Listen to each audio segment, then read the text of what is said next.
Chapter 48-45. No matter how long we get to know each other, I won't like him. Yiqing Luo's tone was calm. My heart already belongs to someone. I don't need Godfather to worry about me. Feng Liqiang's face darkened. Your heart belongs to someone else? Tell me, who does your heart belong to? Yiqing Luo's pink lips curled into an arc, contrasting with her long and narrow eyes. The corners of his eyes were raised, tainted with a hint of shimmering evil charm. I'm afraid my foster father won't want to know who my heart belongs to. Her hand gently rested on the back of Feng Clan's master's hand. Presumably, grandfather will not be willing to let me get married so early. Feng family master was just about to step forward and speak for his baby grandson. Feng Liqiang's voice grew cold as she barked. You're simply making trouble. Do you have anyone in your heart? How could I not know? Changqing was not an outsider. Even if you get married, you'll still be living in the Phoenix Mansion. What's there to be reluctant about? Yiqing Luo. Was this guy determined to blow things up? She didn't want to ruin the reunion banquet. That was why he didn't flare up. Was little uncle doing this on purpose? Was he trying to force her to ruin her own reunion banquet? Isn't it childish? What should I do with a childish little uncle who keeps messing around? Can I throw it away after beating it up? I'm waiting online, it's urgent. Yiqing Luo could roughly guess Feng Liqiang's motive. First of all, it was just that she was Feng Ji's only daughter. She was the daughter of the man he called a beast. Secondly, perhaps it was so that he could control her better. Feng Zhangqing was his man. If she was really engaged to Feng Zhangqing, in that case, she would stand on his side because of Feng Changqing. In the end, Feng Liqiang still hadn't given up on the idea of finding the Feng family's treasures. Feng Liqiang directly grabbed Feng Changqing and pushed him towards Yiqing Luo's direction. If you really have someone in your heart, then call him out and let Godfather take a look. If the other party is really better than Changqing, foster father naturally won't oppose you. He had made up his mind. When Yiqing Luo said the person in her heart, it was just for him to hear. Yiqing Luo and Feng Ge were the same. He was an extremely confident and flamboyant man. Not everyone could enter their sights. Back then, if it wasn't for that man, who used special methods, how could Feng Ge be so loyal to him? Yiqing Luo looked at Feng Liqiang's slightly gloomy handsome face, as a sliver of fury gathered in her eyes. She guessed that he might be thinking about how Feng Ge had risked her life for love. He wanted to get rid of the thorn in Feng Liqiang's heart. It seemed that it would take a long time. Before that, where was she going to find her lover?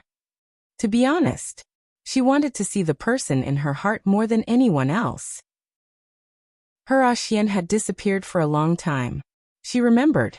Uncle Bone had said that before. Axian should be investigating something in the God realm. She had been kidnapped to the divine realm. A few days ago, the deaths of the 5 nobles had caused a huge uproar. Axian should also know that she was here. Today, they were holding a banquet to recognize him. It could be said that there was no one in the God realm who did not know of her name, Feng Qing Luo. If Axian heard this name, he should be here to look for her. Could it be that Axian had met with some danger? It was fine if he didn't think about it. Thinking about it, the longing which had been suppressed in her heart gushed out like a tidal wave. Her slender fingers clenched tightly, thinking of going to the backyard to look for Uncle Bone and ask him about Dmo Xian's whereabouts. Just at this moment, a noble and cold voice rang faintly from the sky. I am her sweetheart. Chapter 48-46. This sentence resounded through the entire Feng family's courtyard, and instantly attracted everyone's attention. Pairs of eyes, all focused on that. At the most corner of the banquet, a figure covered in flames and blood slowly stood up. His red robe was like a blazing fire, flickering with brilliant light. A head of ink-black hair was fixed by a simple but luxurious jade crown. When that man raised his head, his cold and solemn face was exposed to everyone's eyes. Pitch-black eyes, like a whirlpool, emitting a chilly aura. His body moved slightly. He had already turned into a red arc passing through mid-air. Landed in front of Yiqing Luo. Slender arms directly wrapped around Yiqing Luo's shoulders. Like a fiery red robe, contrasted with the young lady's blazing long dress, actually made the both of them dazzling. Red clear pavilion. Pavilion master? Someone recognized that man's appearance and immediately stood up in shock. A soft call immediately caused numerous people to exclaim. One by one, they looked at that cold-faced man in astonishment. Red clear pavilion. That mysterious force that shuttled through the upper realms. Although they heard, Red clear pavilion master was someone from the heaven realm, but he was able to make the god realm completely unable to grasp him. It was as if the head of a dragon was nowhere to be seen.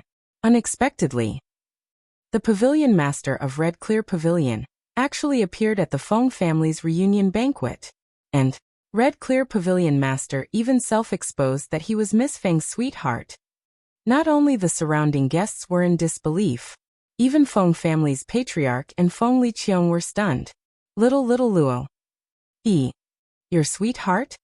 Feng family's patriarch asked in disbelief. Impossible. Feng Liqiong frowned. Red Clear Pavilion master and little Luo have no interaction. How could he possibly be little Luo's sweetheart? If little Luo's sweetheart, he is obviously at the banquet, why hasn't he appeared?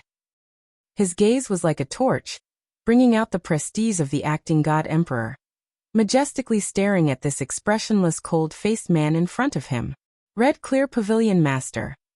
This existence that even the god realm had a headache. He had been the acting god emperor for so many years. He had yet to see this so-called Red Clear Pavilion master. The current Yiqing Luo had a dazed look on her face. She didn't expect this at all. Zhu Wuxin had actually appeared here. Yes, Zhu Wuxin. This person who had suddenly rushed to her side was precisely the pavilion master of the Red Clarity Pavilion, Zhu Wuxin. Why are you here? Yiqing Luo's slender brows creased slightly as she stretched out her hand to push Zhu Wuxian. The man slightly lowered his cold eyes. His pupils were as deep as ink, reflecting the young girl's enchanting and flirtatious appearance. His arm exerted more strength to stop Yiqing Luo from struggling. If you don't want to marry that kid, then don't move. Yiqing Luo's brows creased even more tightly. Grabbing Zhu Wuxian's arm, she exerted force and broke free from his embrace. In the young girl's eyes, there was obvious displeasure. She hated his touch. She did not want her body to be tainted by his scent. Zhu Wuxin's eyes dimmed little by little. It was like the light of hope was extinguished bit by bit. Little Luo, what is going on? Feng Liqiong naturally could tell that the atmosphere between Yiqing Luo and Zhu Wuxian wasn't the kind of sweet lovers. Yiqing Luo's expression obviously wasn't very good. She's throwing a tantrum with me. Zhu Wuxian spoke in a serious tone with an expressionless face. She's blaming me for not coming to look for her for such a long time. Following that, he looked towards Feng family's patriarch as his expression turned slightly gentler. I hope Patriarch Feng can forgive me for not paying a visit for such a long time. Chapter 48-47. Patriarch Feng's expression was strange as he didn't know how to answer Zhu Wuxian's question. He only shot a puzzled look at Yiqing Luo. Yiqing Luo shook her head at Patriarch Feng. I have nothing to do with him. Qing Luo. Zhu Wuxian sighed softly as he looked at Yiqing Luo with an obvious pampering and helplessness. I know, I've made you angry. That gentleness and pampering, along with that cold face, that chilly temperament, it totally didn't match. But this made everyone feel that Zhu Wuxian's words were true. If it wasn't for the fact that he truly loved her to the bone, the aloof, cold and emotionless him, how could he possibly show such a pampering and gentle gaze towards a lady? After all, everyone present had heard of the reputation of the Red Clear Pavilion's pavilion master. Yiqing Luo patted the place where Zhu Wuxian had hugged earlier. Her enchanting face was slowly covered with coldness. Her gaze towards Zhu Wuxian was very cold. There wasn't a single bit of emotion. Young Master Chu, my adoptive father disregarded my wishes and announced my marriage in public. Now you want to ruin my reputation as well, don't you? That cold gaze, as though a sharp knife had pierced into Zhu Wuxian's heart. Obviously, his appearance could have helped her block this inexplicable engagement. Obviously, as long as she cooperated, she would be able to spoil Feng Liqiang's scheme. But Yi Qingluo didn't hesitate at all. She chose to reject, because she didn't want to have anything to do with him. Even if it was just to cooperate and avoid the current predicament. She wasn't willing. Being stared at by Zhu Wu Xian without blinking. Yi Qingluo frowned slightly. Zhu Wu Xian's pitch-black pupils were filled with sadness. So sad that it made one feel heartache.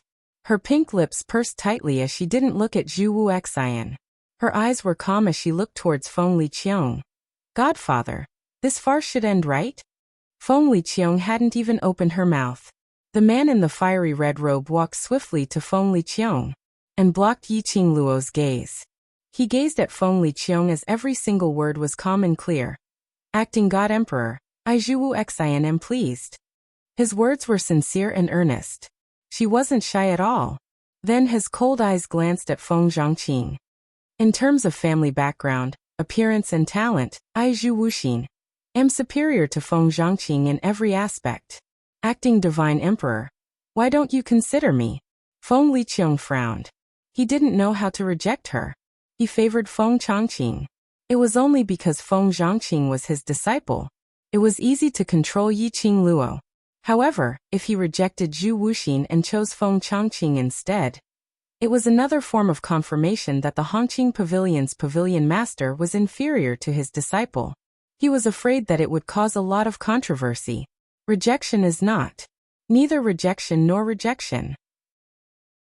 He hesitated for a moment before saying, but I heard from little Luo that she has no feelings for you. She has no intentions towards Feng Zhangqing. Zhu Wu Xian replied indifferently, I've known Qingluo for a long time, she will like me. Feng Liqiang choked. He didn't know what to say. Hey, you like Miss Qingluo. I also like Miss Qingluo. Since you want to compete, then I also want to compete. Ji Wuhua saw that there was an opportunity, so how could he let it go? The three men stood in a triangular formation. There was a shapeless airflow that lingered between the three of them. Feng Liqiang, who was standing nearer, couldn't help but took 2 steps back.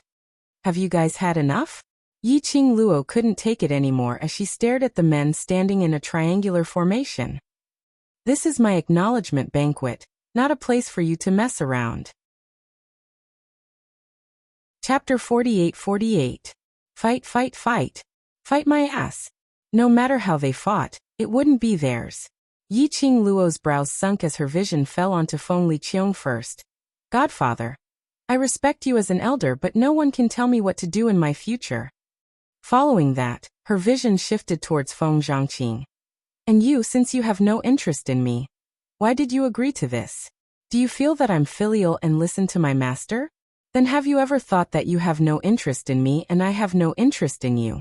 This kind of future. What's the meaning? She paused slightly as her vision fixed on Ji Wuhua. There's a possibility that you might even lose your best brother. Is this really what you want? Feng Zhangqing's pupils constricted abruptly. A trace of pain flashed past his gentle face. Right. Ji Wuhua immediately raised his arm. You're a heartless man who deserves to be cut into 1,000 pieces. You really hurt my heart. You obviously know that Miss Qingluo is my goddess, but you actually agreed to the acting god emperor's request. Shut up. Yi Qingluo stared at him. You're the most reckless one. Whoever you meet, you're the womanizer. You still have the face to come here to create trouble. Ji Wuhua's earlier valiant and high-spirited attitude as he clamored at Feng Zhangqing instantly softened. He was totally stunned. I'm sincere. He felt wronged. How was he a womanizer? He was just a philanthropist. Towards every beauty, he treated them sincerely. Moreover, every beauty followed him willingly.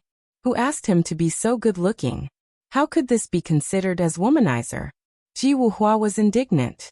Yi Qingluo saw through Ji Wuhua's thoughts with just one look as she gave a fake smile which didn't reach her eyes. This fellow was a total scumbag. So thoroughly scumbag. And he even licked his face to show that he was sincere? Sincere my foot. He was a peacock, very bad.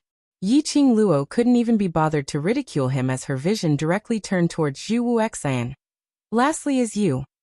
The moment the young lady's gaze fell onto him, The man's icy cold eyes surfaced a trace of gentleness. His entire body tensed up as he straightened his back. Like nervousness. It was rare for the girl to look him in the eye. It was a joy that came from the bottom of his heart. From his eyes. He couldn't conceal his love for Yiqing Luo. Such deep love. However, it did not move the young girl. Instead, the frown on the young lady's face deepened. Chu Wuxin's obsession and deep feelings for her were ingrained in his bones. She really did not know how to face it. Time and time again he made things clear. However, she still couldn't stop this man from appearing in front of her. As for Zhu Wuxin, Yiqing Luo's feelings were complicated. This feeling had nothing to do with the feelings between a man and a woman. It was just pure heartache for Zhu Wuxin. For the time being, it should be called heartache. Yiqing Luo took a deep breath and suppressed the excess emotions. Her face turned cold as she said indifferently, "Young Master Chu, I've already said what I need to say very clearly. Do you know that your pestering will only make me very annoyed?" The girl's clear voice was as cold as a knife, piercing straight into people's hearts. Zhu Wu Xian's face suddenly turned pale. Yiqing Luo's voice wasn't considered loud. But Feng Liqiang and Patriarch Feng, who were at a close distance, heard it clearly. After hearing the young lady's heartless words, both of their expressions changed slightly. Although Zhu Wu Xian's identity was just a powerhouse that belonged to the heaven realm. Chapter 48-49. But in reality, the strength of the Red Clarity Pavilion had long since reached the level where they could roam freely in the God realm. Even the nobles of the immortal world. They had to give the Red Clear Pavilion some face. Many people wanted to send their daughters to the Red Clearness Pavilion. But Yiqing Luo's words revealed a very obvious message. Chu Wu Xian loved Yiqing Luo deeply. His words and actions were completely different from his image of humbleness. As for Yiqing Luo, she had no intentions towards Zhu Wu Xian. Moreover, he was extremely disgusted. The atmosphere between the two of them was very strange. The sorrow in Chu Wuxin's eyes deepened. His thin lips moved as if he wanted to say something. Feng family master had already coughed violently, interrupting this weird atmosphere. After that he pulled Yiqing Luo's hand and eased the atmosphere. What little Luo said is right. Today is little Luo's reunion banquet, and it's a good day, so don't make the atmosphere too stiff. Zhu Wu Xian swallowed the words that were about to come out of his mouth. Feng Clan Lord glared at Feng Liqiang. "Alright, stop messing around. This is your precious adopted daughter. If you force Xiao Luo away, let's see how you regret it." Feng Liqiang snorted coldly. "Is that so? Why don't she take a look?" Feng Liqiang. This was the first time in so many years that Patriarch Feng called out Feng Liqiang's name. "Do you believe that I won't beat you to death?"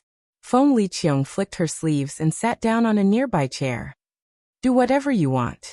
My adopted daughter doesn't listen to me anyway, so do whatever you want." There was a moment of awkwardness in the scene. They witnessed this farcical scene. Everyone was embarrassed. He couldn't understand what was going on with this family. Some people were guessing. This adopted daughter, named Feng Qingluo, was actually not wanted by the acting God Emperor. It was Patriarch Feng who forced the acting Shenhuang to recognize this adopted daughter. Was that why there was such a scene today? However, even if that was all, she was doted on by Patriarch Feng.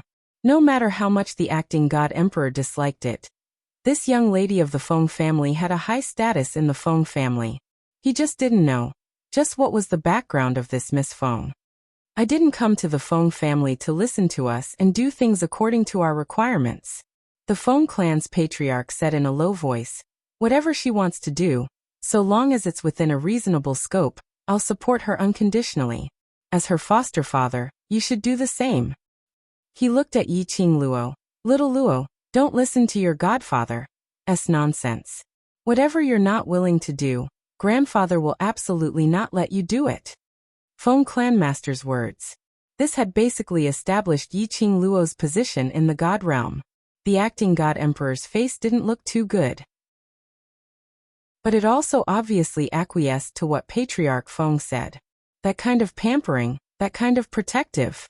It caused Hongmei, who was hiding in the crowd, to be filled with hatred. She was filled with indignation and resentment. He felt that it was very unfair.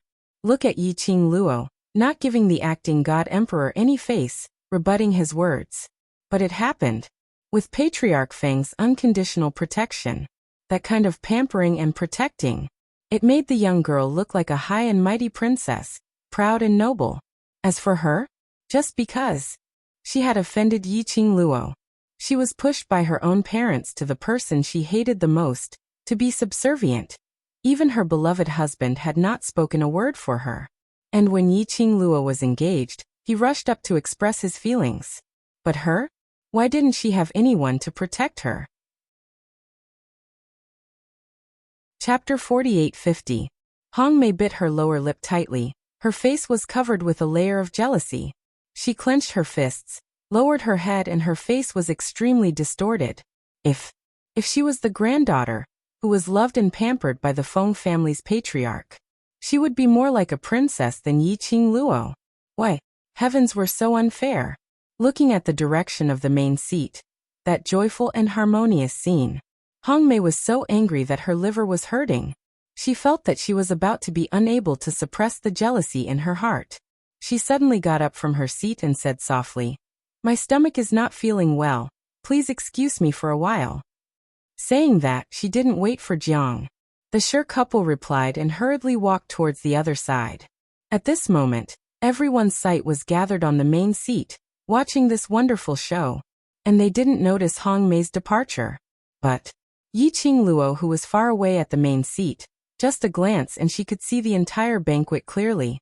Naturally, she saw Hong Mei's back view, which left in anger. She held Feng family's patriarch's arm and sat down. Her long and narrow eyes squinted slightly, but it didn't show on her face. She just tilted her head and whispered a few words to Granny Feng. Granny Feng was stunned for a moment, took a look at the direction where Hong Mei left and immediately nodded solemnly. Yes, young Mississippi Feng family's patriarch saw Granny Feng left. His wrinkled hand lightly patted the back of the young lady's hand. "What's the matter?" Yiqing Luo shook her head. "Nothing much, just made a few snacks and placed them in the room you asked me to wait for." "You're so considerate." Feng family's patriarch's smile grew wider. Just now some interlude. It didn't affect his mood. The banquet continued. Feng family's patriarch looked at Zhu Wu Xian, who was sitting at the corner, holding a wine glass in his hand, staring at Yiqing Luo with an expressionless face. Finally, he couldn't hold back the doubts in his heart. "Little Luo, how did you get to know the Red Clear Pavilion Lord?" Considered no discord, no concord. Yiqing Luo thought for a while and said, "I casually saved him once when I was young and he remembered it till now." "Life-saving grace?" Feng family's patriarch coughed lightly. "As the saying goes, life-saving grace, there's no way to repay it, so you can only repay it with your body. Looks like the Scarlet Clear Pavilion's pavilion master is also giving his heart to you in order to repay a debt of gratitude." Yiqing Luo. "What the F***ck do you mean by pledging yourself to him?" "Grandfather can tell that not only do you not like the pavilion master of the Red Clarity Pavilion, but you are also troubled, right?" Feng family master sighed lightly. "The Hongqing Pavilion's pavilion master looks extraordinary. His strength is extraordinary. And his status is also extraordinary. Why would little Luo reject him?" He could tell. Zhu Wu Xian really liked their Xiao Luo. His Xiao Luo was indeed a beauty. Moreover, she was a rare and good woman. But what kind of woman had he not seen before for a man with the status of the Red Clarity Pavilion master? Why did he only love his Xiao Luo? Most importantly, his family's Xiao Luo didn't even think highly of Hongqing Pavilion's pavilion master. Is little Luo's lover better than the Hongqing Pavilion's pavilion master? Feng family master couldn't help but be curious about what kind of person his future grandson-in-law was. To be able to make his Xiao Luo love and protect him so unwaveringly. Towards Yiqing Luo's extraordinary intelligence, he was not worried. But Feng family's patriarch was afraid that Yiqing Luo would walk on Feng Ji's old path. So many outstanding cultivators looked down on her. But she chose a man who popped out from nowhere. Wholeheartedly, unswervingly devoted. In the end, it caused the biggest tragedy in her life. Chapter 4851. The Current Yiqing Luo. 8-8 Read Book. Tu and Feng Ge was indeed somewhat similar. She wholeheartedly believed in a man. As for other people, he would never take a fancy to them. Yes. Yiqing Luo smiled at Feng family's patriarch with curved eyes. The gentleness in her eyes made her enchanting face look much gentler. She knew that her grandfather was worried about her. He also knew what his grandfather was worried about. She held Master Feng's hand with both hands. He is better than anyone, and the most important thing is, the smile on her lips deepened as she said slowly and firmly, he loves me more than anyone else. Feng Clan Master was amused by the serious and solemn face of the girl. He poked the girl's forehead and said, how can there be a girl as unreserved as you? You're not even married yet, but you're already speaking up for him. 8 yen read yen books. 2 is not equal to. Yiqing Luo's face didn't blush, nor did her heart skip a beat. She didn't have the slightest shyness, because what I said is the truth. Beauty is in the eye of the beholder. You love him, so in your eyes everything about him is good. Feng Liqiong laughed coldly. Back then, Big Sister said that the beast was truly in love with her, but what happened in the end?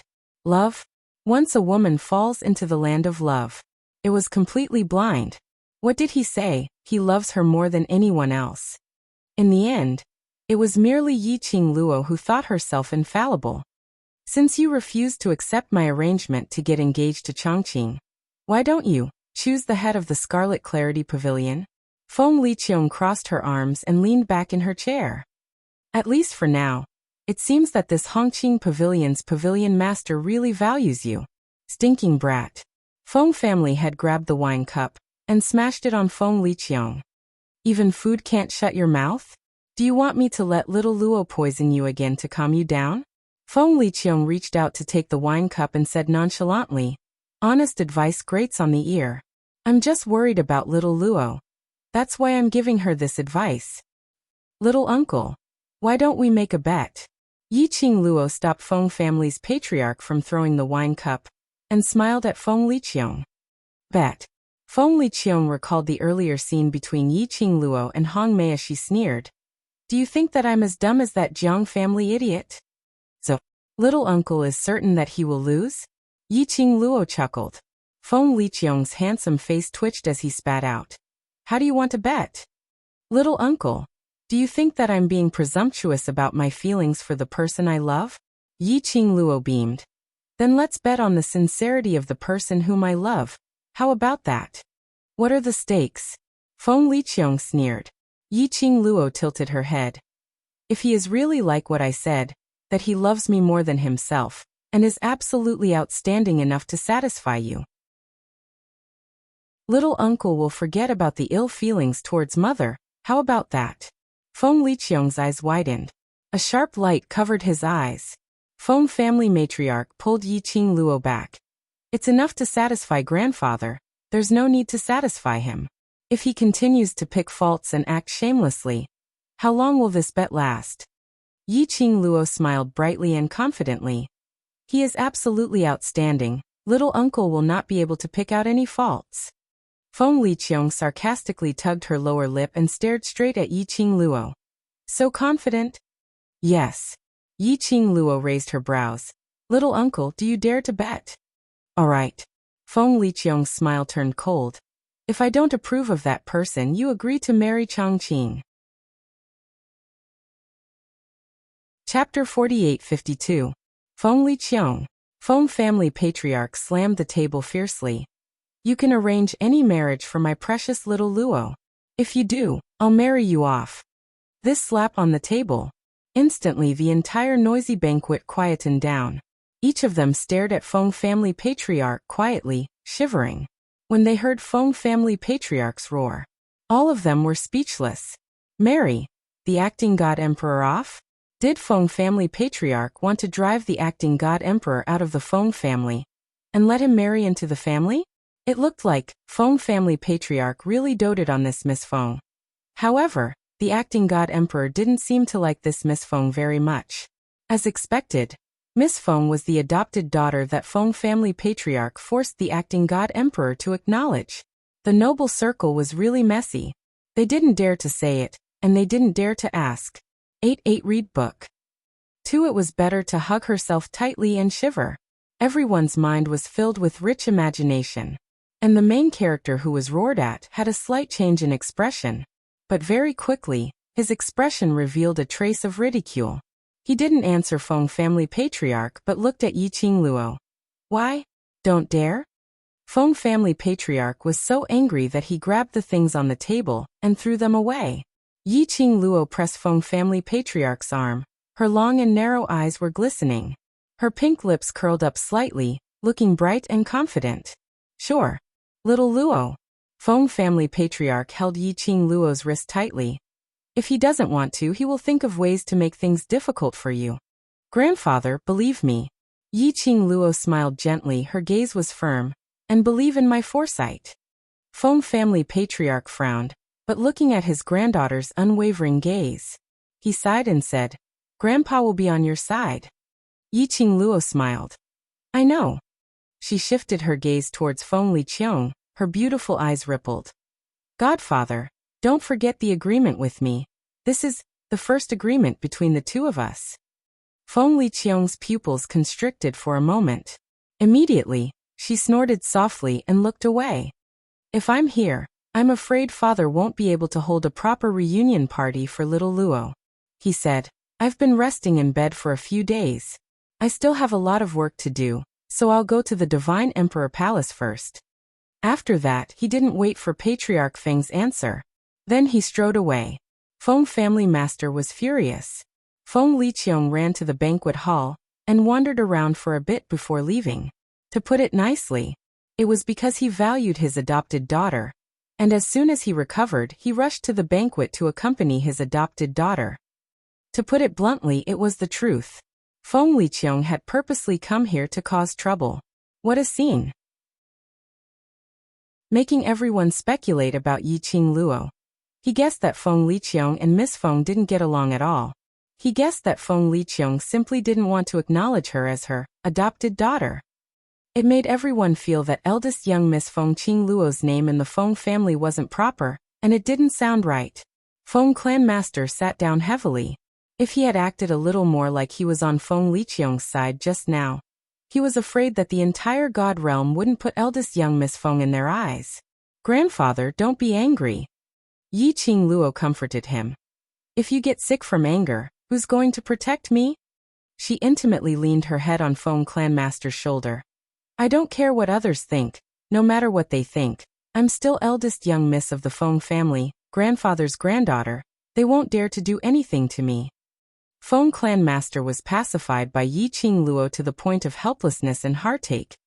If that kid was half as worry-free as you, I wouldn't be so angry.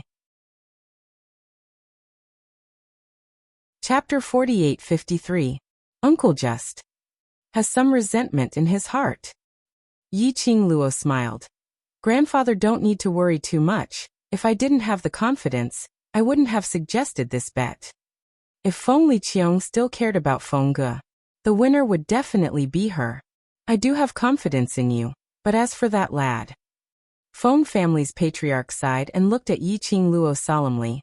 Little Luo, no matter what that lad wants to do, as long as you're not willing, grandfather will definitely stand on your side. Yiqing Luo nodded smilingly. I know the person grandfather dotes on the most is me. Miss Qing Luo. A resentful voice was heard from the side. Yiqing Luo just turned her head over. She met with a pair of resentful eyes. That pair of demonic phoenix eyes were filled with grievance, and intentionally blinked to act cute. That grievance and resentment were displayed vividly. Yiqing Luo. Ji Wuhua, be more normal. You could imagine. A man who could be described as beautiful was wearing a pink robe covered in horse fleas, and had a resentful and aggrieved expression on his face. Yiqing Luo accepted her incompetence. She simply wanted to give Ji Wuhua's artificial face a tight slap. Little Luo doesn't have me in her eyes. I feel terrible. Ji Wuhua pursed his lips. What if you lose that bet? Are you really going to marry Changqing? He stared at Feng Changqing hatefully, as though he was looking at his enemy who stole his wife. Following that, he covered his face.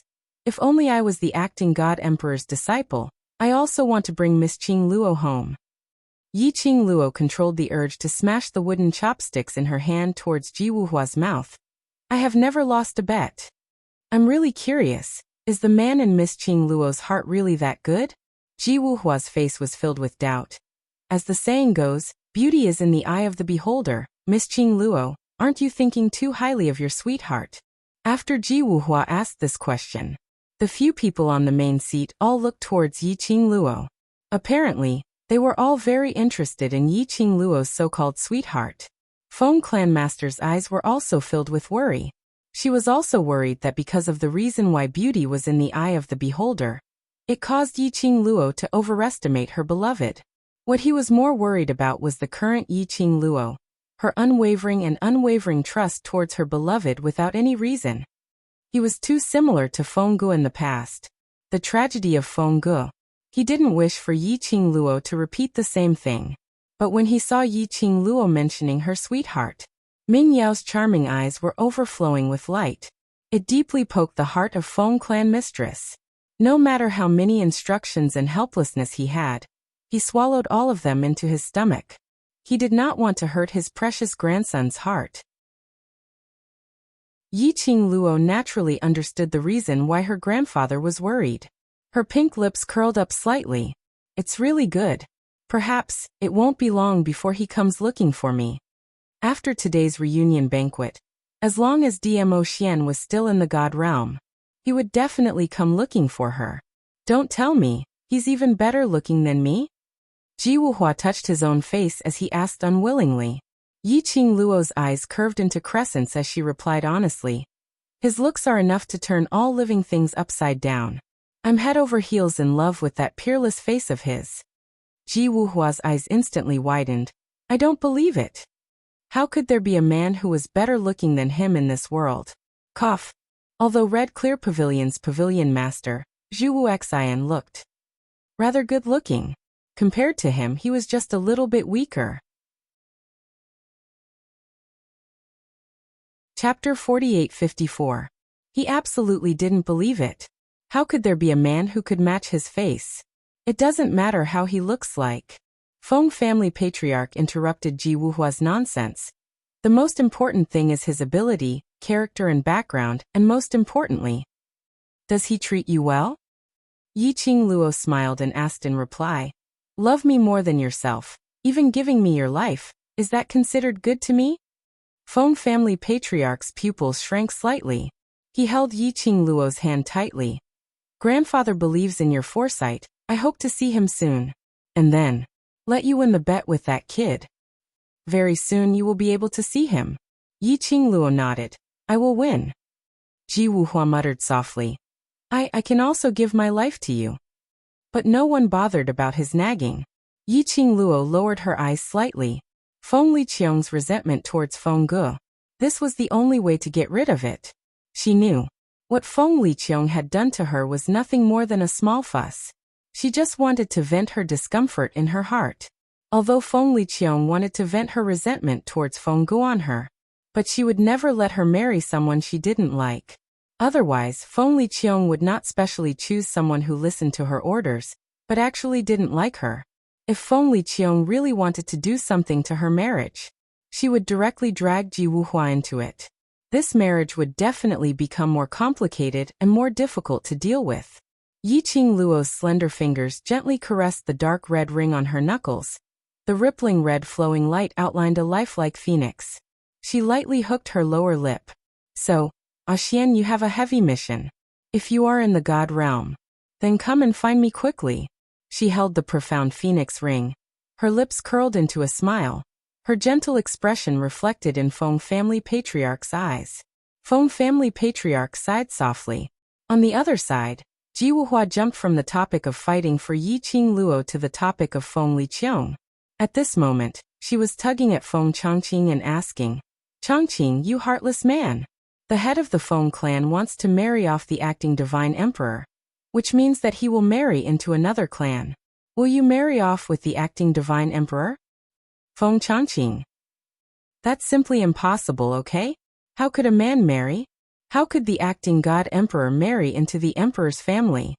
If you were to marry over with the acting god emperor, then wouldn't I be able to take advantage of the situation and replace you to get engaged to Miss Qing Luo? Ji Wuhua's eyes lit up. Feng Zhangqing grabbed a piece of pastry and stuffed it into his mouth. The acting emperor won't marry into the family, and I won't marry into the family either. Don't let your imagination run wild. The two of them were just having a simple conversation. To be more precise, it was just Ji Wuhua's own imagination. Yi Qingluo suddenly thought of something as she tilted her head to look at Patriarch Feng. Grandfather, little uncle isn't married yet? No. Feng Clanmaster shook his head. Feng Ji's matter is too big a blow to him. He doesn't believe in feelings at all. Yi Qingluo was stunned. Then what about Feng Shi? Feng Shi was only 5 or 6 years old. She had always thought that Feng Shi was little uncle's child. But little uncle wasn't married yet. What was Feng Shi's identity? Feng Clanmaster's expression changed slightly. He's that kid's child, his biological child. Yi Qingluo was stunned once again. Not married, but already had a child. Based on Feng Liqiang's attitude towards love. Then, what about Cici's mother? Chapter 48-55. Feng Liqiang didn't believe in women and love. Such a person could have her own biological son? Then the one who got hurt would definitely be the woman. As expected, when Feng Shi's mother was mentioned, Feng family's patriarch's expression changed a little. His eyes were filled with melancholy. He sighed softly. Cici, it was just an accident. Accident? Yi Qingluo was puzzled. Why did you say it was an accident? Because even that kid doesn't know who Cici's biological mother is. Feng family's patriarch looked at Feng Shi, who was playing around with the maids. He gave a simple explanation of the situation, which was, Feng Liqiang fell into an accident and was schemed against. Feng Liqiang stayed awake and quickly escaped from the place where he was schemed against. But he broke into another room. And then it was the next morning. When Feng Liqiang woke up, he was the only one in the room, as well as a symbol of a woman's purity and a tassel hairpin. After that, Feng Liqiang flew into a rage and settled the forces who schemed against him with a thunderous force. The mermaid's trip to the supernatural island. He also sent people to look for the woman in that room. Of course, Feng Liqiang didn't look for that woman to take responsibility, but he felt that the woman was in cahoots with the forces who schemed against him. He wanted to find the person and kill them all. But no matter how he searched the entire god realm, he couldn't find that woman. After that, this matter slowly faded away. Feng Liqiang had long forgotten what happened that night. After listening to her grandfather's story, Yi Qingluo was speechless. What kind of godly plot development was this? It was simply melodramatic to the extreme. She felt like she was watching, overbearing president falls in love with me. She didn't expect her uncle to have such a melodramatic experience. Yi Qingluo suppressed the ridicule in her heart and continued to ask. Then what happened to Cici? Feng family's patriarch's gaze gradually drifted as he fell into memories. It was a few years ago when Granny Feng heard a baby crying outside the Feng residence. Generally speaking, no one dared to let a baby out of the Feng residence. The Feng residence wouldn't take it in, or find a good place for it. But it happened. Not only did Master Feng not leave the baby, but she also took the initiative to rush to the door and held him in her arms. Because there was a thumb ring on the baby's body. Sword Chi Cloud Pavilion. It was a jade thumb ring carved with an exquisite totem. It was a thumb ring with the word Feng engraved inside. This thumb ring belonged to Feng Liqiang. This thumb ring was the one Feng Liqiang had lost the night she was schemed against. Patriarch Feng brought the infant back to the Feng mansion. Of course, Patriarch Feng would not believe that this baby had anything to do with Feng Liqiang. After all, thousands of years had passed. Even if the woman that night was really pregnant, it was impossible for it to be a baby. Carry it back. He just wanted to know. What was the other party's motive? However, he still had his doubts.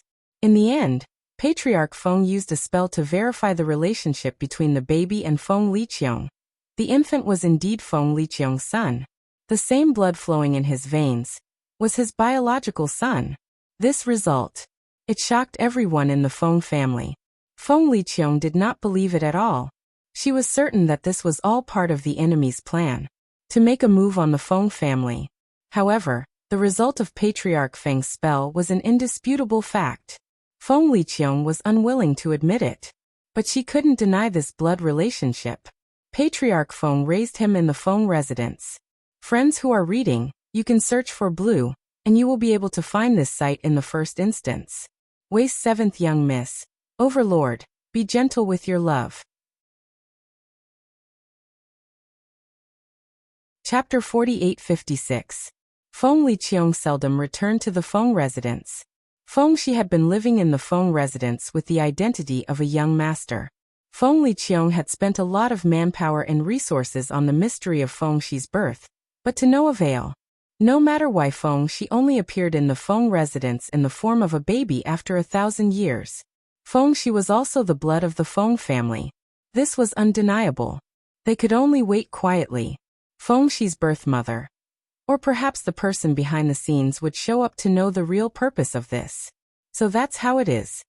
Yiqing Luo looked at the smiling little dumpling who was playing around with some heartache. That face that was carved out of jade. And that pair of eyes that were like the stars. Extremely cute. Indeed, he looked very much like his youngest uncle. When he grew up, he would look even more alike. No matter how she looked at it, he was her uncle's child. Yiqing Luo laughed lightly. Cici has grandfather to love him, and now he has me to love him. He will definitely grow up well.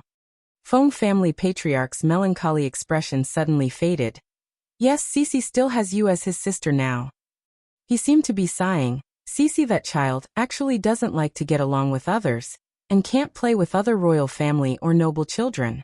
He is not willing to open his heart and accept other children's kindness. Perhaps it's because Cici knows that he's a child without a mother, and that his father doesn't like him, so he feels self-loathing and thinks that his existence is hateful, so his father and mother don't want him. Feng family patriarch's tone was full of heartache. Not willing to open his heart? Self-loathing? Did Fengshi look like such a child? The Fengshi she saw was sunny and cute, like a little angel who could melt people's hearts. Like now, Fengshi was scurrying around among the guests. Her face was full of smiles, and she looked very happy. And the little master who attended the banquet with the elders, he responded with a flowery smile when the young ladies talked to him. How was he like the autistic child described by her grandfather? That's because he treats you differently. Feng family's master smiled gently. Even her always solemn face showed a bit of softness. He likes you. Maybe this is the induction of family affection. Yiqing Luo picked up a piece of soft pastry and passed it to Patriarch Feng's mouth. In the future, with me around, Cici will definitely be as cheerful and lively as today. Just as he was speaking, Granny Feng had already returned. Yiqing Luo found an excuse to leave. Where did Jiang Hongmei go? She asked Feng Po. Granny Feng lowered her voice and said, Miss Jiang seems to be in a bad mood and very angry. She has been very irritable along the way. She would scold all the maids she met on the way. After that, she went to the garden and threw stones into the pond.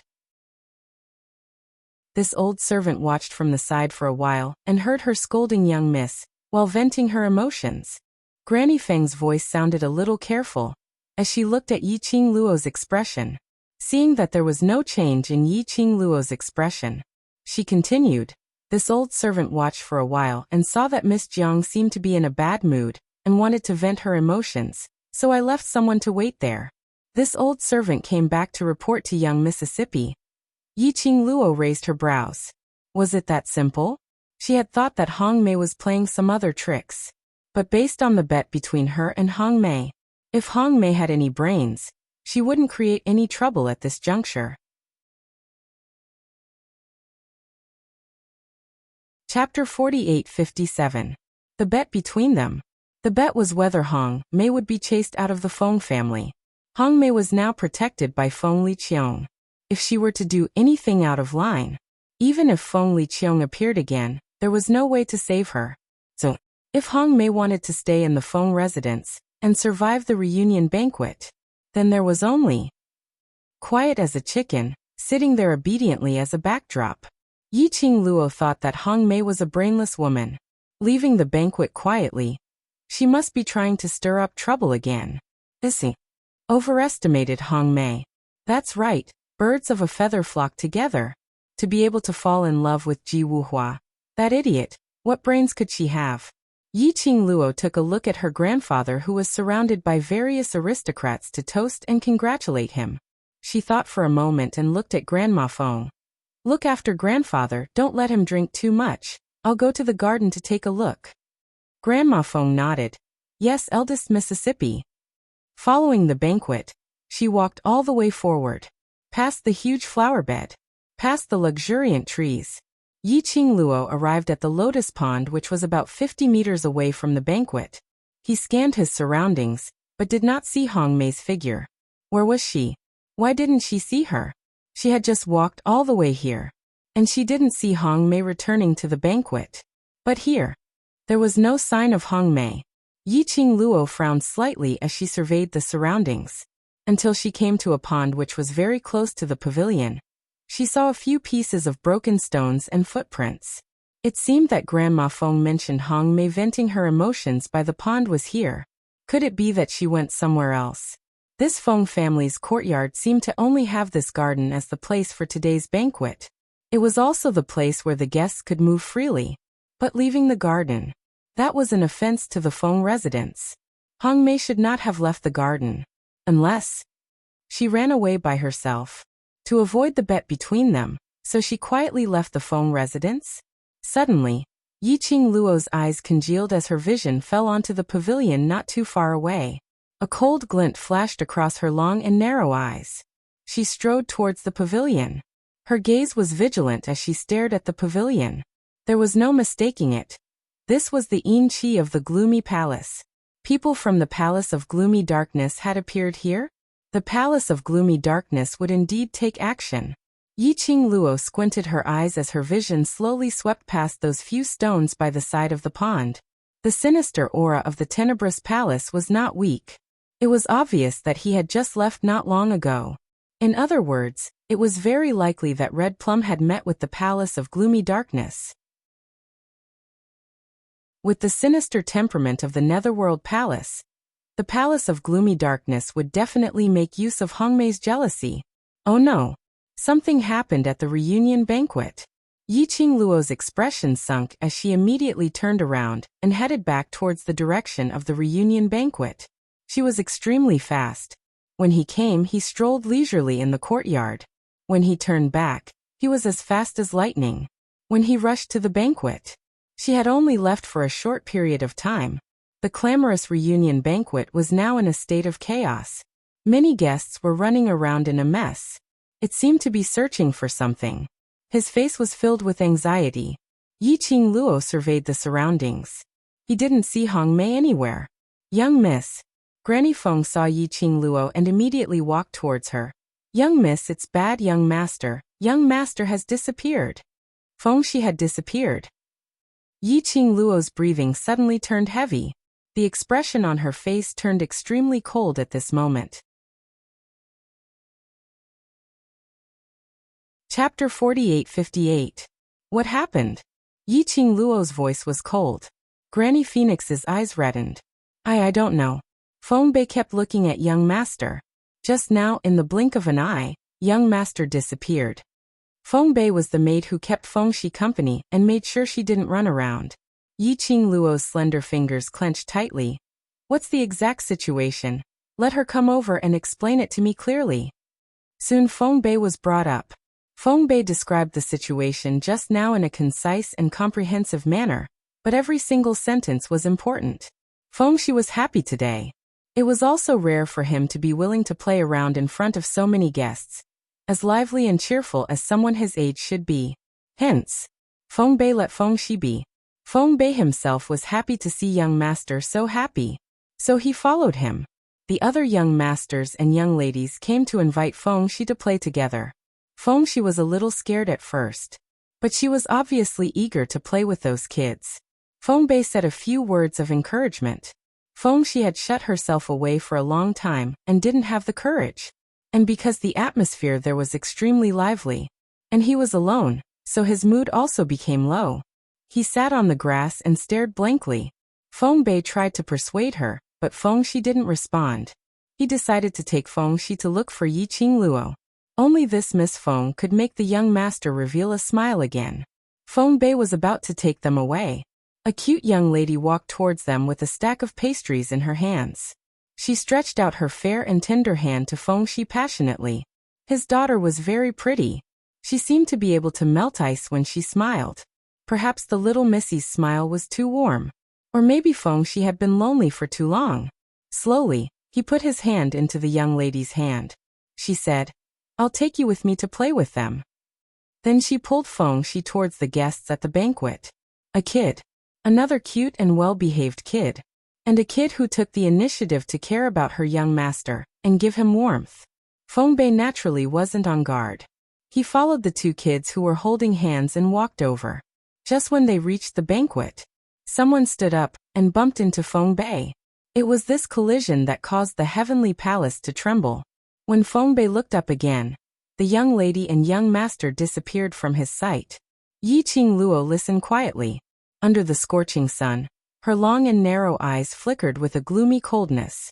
Deep in her charming eyes, a cold light slowly rippled. "Which family does that little girl belong to?" she asked in a cold voice. Immediately, a Feng family guard brought a couple over. Beside the couple was a little girl who was so scared that her eyes were blurred with tears. The little girl's eyes were filled with tears, and she was holding a sparkling and translucent jade stone in her hand that was flickering with a dazzling light. Just one look and Yiqing Luo could tell that the yin qi was floating above the jade stone. In his heart, he had a rough idea of what was going on. Sure enough, as he listened to the couple and the little girl's statement, it was almost the same as what Yiqing Luo had guessed. There was no other way but the little girl could not resist the temptation of the shiny jade. She listened to the words of the person who gave her the jade. "Help me take Feng Shi to the designated location." Children were the easiest to make people let their guard down. Yiqing Luo's eyes flashed with a trace of sharpness as she stared at the little girl. "Do you remember what that person looks like?" The little girl was so scared that she sniffled. She was scared but dared not to cry. "Yes, I remember." Chapter 48-59. The children of the aristocrats were all trained by the family from the time they could remember. Although they were afraid of Yiqing Luo's questioning, their minds were still clear. Young Miss replied in a trembling voice, That one just now." Sister Yiqing Luo's eyes turned cold, but her pink lips were frivolous. Jiang Hongmei, that smile. It was extremely cold, as if it contained a murderous aura. When Yiqing Luo said the three words Jiang Hongmei, Mr. and Mrs. Jiang were so shocked that they immediately stood up. Miss Feng, how could it be Hongmei? She was reprimanded by us just now, and is reflecting on her mistakes. It's absolutely impossible for her to kidnap young Master Feng Shi. There were several aristocrats with the surname Jiang here. Sis, she doesn't necessarily represent Jiang Hongmei. The young lady's words shattered his fantasy. It's that sister, the sister who bullied Sister Feng just now. Nonsense. The Jiang couple stared at young Miss. At such a young age, you know how to talk nonsense and slander Hongmei. Patriarch Jiang. Young Miss's parents immediately blocked in front of her indignantly. Whether it's slander or not, you know it clearly in your heart. What do I know? Patriarch Jiang's face sunk as he sneered. Don't tell me that the Luo family kidnapped young Master Feng Shi to make use of the little conflict between Hongmei and Miss Feng to slander Hongmei. He seemed to have seen through the other party's plot as he laughed loudly. What a good move you made. You even used your own daughter. Both sides were ready to fight. They were almost about to fight each other. What a joke. Who was willing to implicate themselves in this matter? No one was willing to admit it. The two of them were arguing with each other, which made Yiqing Luo's expression even colder. The aura around them became extremely terrifying. Shut up. Her tone was already full of impatience. I'm not interested in listening to your argument. If anything happens to Feng Shi, She paused and suddenly looked up. Her long and narrow eyes were filled with a cold glint, like a sharp blade, as if it could scrape everyone's heart. It was so cold. It was suffocating. Feng Qingluo. will represent the Feng family to bury the both of your families." Her words were cold, and her beautiful face, which looked like it was covered by ice, was filled with a biting cold killing intent. The young lady's words were sonorous and forceful, causing everyone's hearts to tremble. They suddenly felt their hearts skip a beat. The two aristocratic patriarchs who were arguing endlessly looked at Yi Qingluo with an ugly expression. Patriarch Jiang clenched his fists. He only felt that this girl, relying on her identity as a miss of the Feng family, really thought that she was someone important. She was just an adopted daughter, who wasn't loved by the acting god emperor. To represent the Feng family, to indulge in fantasy, that was what the Jiang clan lord thought. On the other side, the girl's cold sneer had reached their ears. "Whether I can represent the Feng family, you can try." He threw down this sentence. The girl fixed her gaze on the young lady. Which direction did Jiang Hongmei take Feng Shi in? The young mistress pointed out the direction subconsciously. In the next instant, the young girl's figure had already disappeared from everyone's sight. There was an uproar at the banquet. The Jiang and Luo families' patriarchs stared darkly at the direction where Yi Qingluo had left, thinking of the young lady's arrogant and unscrupulous words to threaten them. They only felt that the face of the aristocratic family had been thrown away at this moment. The end of this chapter. Waste 7th Miss.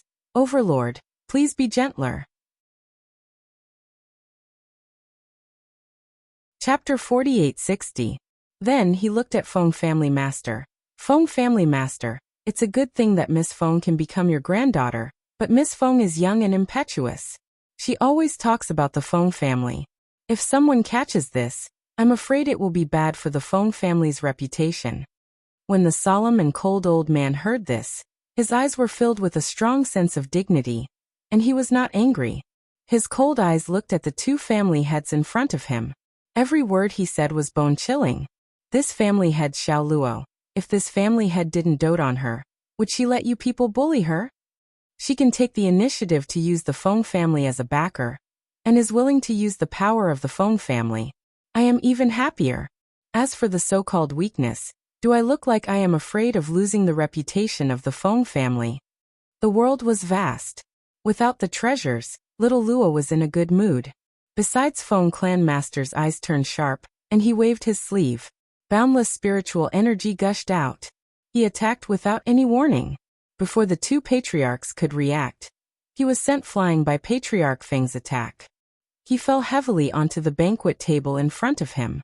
The Feng clan master's eyes were full of anger, and he was very dignified. "If anything happens to Feng Shi, neither of you can escape." Yi Qingluo hurriedly chased after him. If it was Jiang Hongmei who took him away, they shouldn't have left the Feng family's courtyard yet. Jiang Hongmei was already working with the people from the Palace of Gloomy Darkness. As long as the people from the Dark Palace were still in the Feng family courtyard, she could sense his aura. As Yi Qingluo chased ahead, she released her sense of perception. He quickly scanned his surroundings. It was because of her that the people of Dark Nether Palace sneaked into the Feng family. It was also because of her that Feng Shi had been taken away by the people from the Palace of Darkness. She would never, ever let Feng Shi come to any harm because of her. Feng Shi was held under Hongmei's armpit, and they sped toward the back door of the courtyard of the Feng mansion at a high speed. The woman's usually delicate and cold face was now twisted crazily. His eyes were filled with deep hatred. Didn't Feng Qingluo care a lot about this little dumpling? She used this little dumpling to lure Feng Qingluo out. When Feng Qingluo rushed over, he tortured and killed Feng Shi right in front of Feng Qingluo. Look at her always pretending to be aloof. How long will it last? The guy did. As long as she took Feng Shi out of the Feng family's residence, she would be able to obtain the chance to surpass Feng Qingluo. To be able to trample Feng Qingluo under her feet. Hongmei's eyes were filled with madness. Ooh! Xiao Tuanzi's soft sobbing voice rang out. Her small hand reached out to grab Hongmei's waist. What are you doing? Hongmei cursed. Xiao Tuanzi's eyes were misty with tears. I miss Tualan, Hongmei. You're not allowed to go. You scared me. Xiao Tuanzi felt wronged. I almost peed my pants. Hongmei grabbed Xiao Tuanzi's rubbing hand and said, You're not allowed to pee. If you move again, I'll chop off your limbs. Xiao Tuanzi was frightened. She tried to hold back her tears as her little body trembled. Everyone quietened down. Hong Mei prepared to continue on her journey. He heard Xiao Tuanzi's small voice saying, I can't hold it in anymore. I want to pee on myself. Hong Mei, piss on her, piss on her. About the time it takes for half an incense stick to burn later. Xiao Tuanzi stood in the forest and peed. Hong Mei turned to the side and looked ahead, suppressing her anger as she waited for little Dumpling. It took a long time, until Hong Mei was full of impatience. Are you done? The sound of water was still there, but there was no one's voice. At the end of this chapter, Wastrel 7th Miss. Overlord, please be gentle. Chapter 4861. Hong Mei realized something was wrong. She immediately turned around and looked in Fengxi's direction. However, the place where Fengxi was just now was no longer where the little figure was. The sound of falling into the water was made by Fengxi with the water tank nearby. That brat! How dare he trick her? Hong Mei's face darkened. None of the Feng family members were good. Even this 5-year-old child. He was so disgusting that she wanted to strangle him. Hong Mei gritted his teeth. He suddenly looked behind the straw shed not far from the water tank. Vaguely, he heard the sound of withered grass being stepped on. Hong Mei's eyes lit up and he lunged at her with a grim smile. Fengxi, you'd better not let me catch you. Otherwise, I'll make you beg for death. He had been discovered. Fengxi curled up in the haystack of the straw shed. The smelly and yellow withered grass covered Xiao Tuanzi's small body tightly. He was even breathing carefully. But Hong Mei had still found him. Fengxi heard the woman's footsteps getting closer and closer. His heart was beating so fast that he was about to faint. After all, he was just a little girl who had never been stimulated like this. His slightly red eyes were full of confusion and helplessness. The footsteps were getting closer and closer to the haystack. It seemed to have locked onto him. It stopped right in front of him. The atmosphere was very depressing. It had only been a moment. But Fengxi felt that it had been a long time. The hand reached toward the haystack. Fengxi hugged himself tightly. He had made up his mind. Once the haystack was pulled away, he would attack with all his strength. Even if he couldn't hurt Hong Mei, he could create a fluctuation of qi to attract the fairy sister and grandpa. The haystack was pulled away. The light shone on Fengxi again. Fengxi cried out in surprise. She gathered the cultivation that she had just cultivated and launched an attack forward. Pada! The person in front of her just raised her finger slightly and flicked it in the air. Fengxi's dark light scattered in the air. Cici. The girl's gentle and pleasant voice came to his ears. A pair of soft hands bent down and pulled Fengxi into an embrace. Fengxi seemed to be struck dumb as she stared blankly at this. He was like a god descending from the heavens. The pair of warm hands was like the scorching sun, calming his entire body and mind. Sorry I'm late. The girl gently touched Fengxi's cheek with her fingertips. Xiao Tuanzi's face turned cold. His body was drenched in cold sweat. It was obvious that he was quite frightened just now. A cold glint flashed past Yiqing Luo's eyes. He raised his gaze and focused on Hong Mei, who was standing at the back of the straw hut, her eyes filled with shock. The moment Yiqing Luo's vision touched the red plum blossom, Hong Mei seemed to be greatly agitated as he roared hoarsely. How did you find this place? How is this possible? She had clearly avoided everyone's eyes and ears. She quietly found the most remote path and went to the backyard to leave the Feng family's courtyard. How did Yiqing Luo know that she was here with Fengxi? And it was so accurate. Yiqing Luo's pink lips curled up coldly. The coldness in her eyes was like a sharp blade. There is a very unpleasant smell on you. Hong Mei's heart skipped a beat. She only felt that the girl's eyes seemed to penetrate her body and directly into her soul. Chapter 4862. No, to be more accurate. Yiqing Luo was looking at another person through her eyes. Yiqing Luo was communicating with another person through her eyes. What was it? What on earth was Yiqing Luo looking at? Hong Mei's heart was fluttering. She had an extremely uneasy premonition. She stared deadly at Yiqing Luo as her fingers clenched tightly. Yiqing Luo hugged Feng Shi with one hand as her gaze met Hong Mei's gaze quietly. Her pink lips curled up eerily. Have you thought of the consequences for touching my people? Hong Mei retreated 2 steps as her eyes were filled with vigilance. Yiqing Luo scoffed softly. Her fingertips moved. A feather fan which was like a raging flame appeared from her palm. Profound energy shot out from the sky. The battle was about to start. Hong Mei wasn't weak. But against the battle-experienced Phoenix Manor and the raging Yiqing Luo, she wasn't Yiqing Luo's opponent. Just a moment later, Hong Mei was stepped on the ground. Looking at Feng Shi's icy cold hand, she still hadn't calmed down. Yiqing Luo's move was to beat her to death, until Hong Mei couldn't take care of herself. Just at this moment, the entire secluded backyard fell. Suddenly, a violent hurricane rose up. Like a Yin Qi weaved a huge net, enveloping the entire space. Shortly after, a person shrouded in a black robe descended from the sky. That man's black robe was dragged on the ground. He took a look. It was a man. Useless trash. I asked you to bring a child to look for me, but you can't even do such a small thing. The moment the black robe man opened his mouth, it was as though his surroundings were plated with a layer of sinister cold air. The strong wind blew his black robe, making a loud fluttering sound. Hong Mei's expression changed slightly when she saw that man. As though she was afraid. As though she was unwilling. But she was filled with malevolence and arrogance. Why did it disappear in an instant? Yiqing Luo's eyes narrowed as she sized up the black-robed man. She raised her brows casually. Who are you?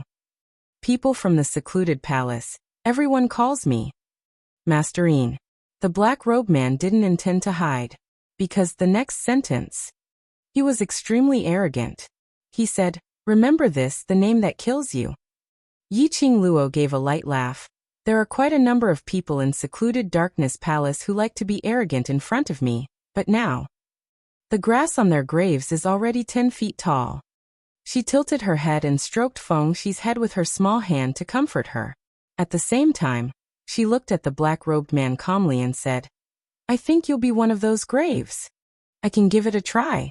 The black-robed man revealed his teeth and smiled confidently. The black-robed man in front of him. The aura surrounding him was indeed extremely powerful and majestic. When that kind of terrifying power exploded outwards, Feng Shi did not look too good. His face was strangely pale. Yiqing Luo injected profound energy into Feng Shi's body to prevent her from suffocating from the pressure. This person from the Dark Palace. She wanted to try it out. However, Feng Shi was present at the moment. She couldn't go all out and fight with the black-robed man.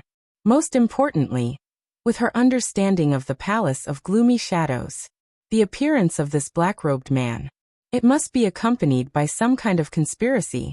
Otherwise, it was impossible for the people from the Palace of Gloomy Shadows to appear. Ever since she came to the God Realm. But the Palace of Gloomy Shadows remained silent without any movement. When she was in the lower realm, the matter of being brought to the God Realm by the Divine Guard Squad, it caused a huge uproar. How could the people from the Palace of Gloomy Shadows not know about it?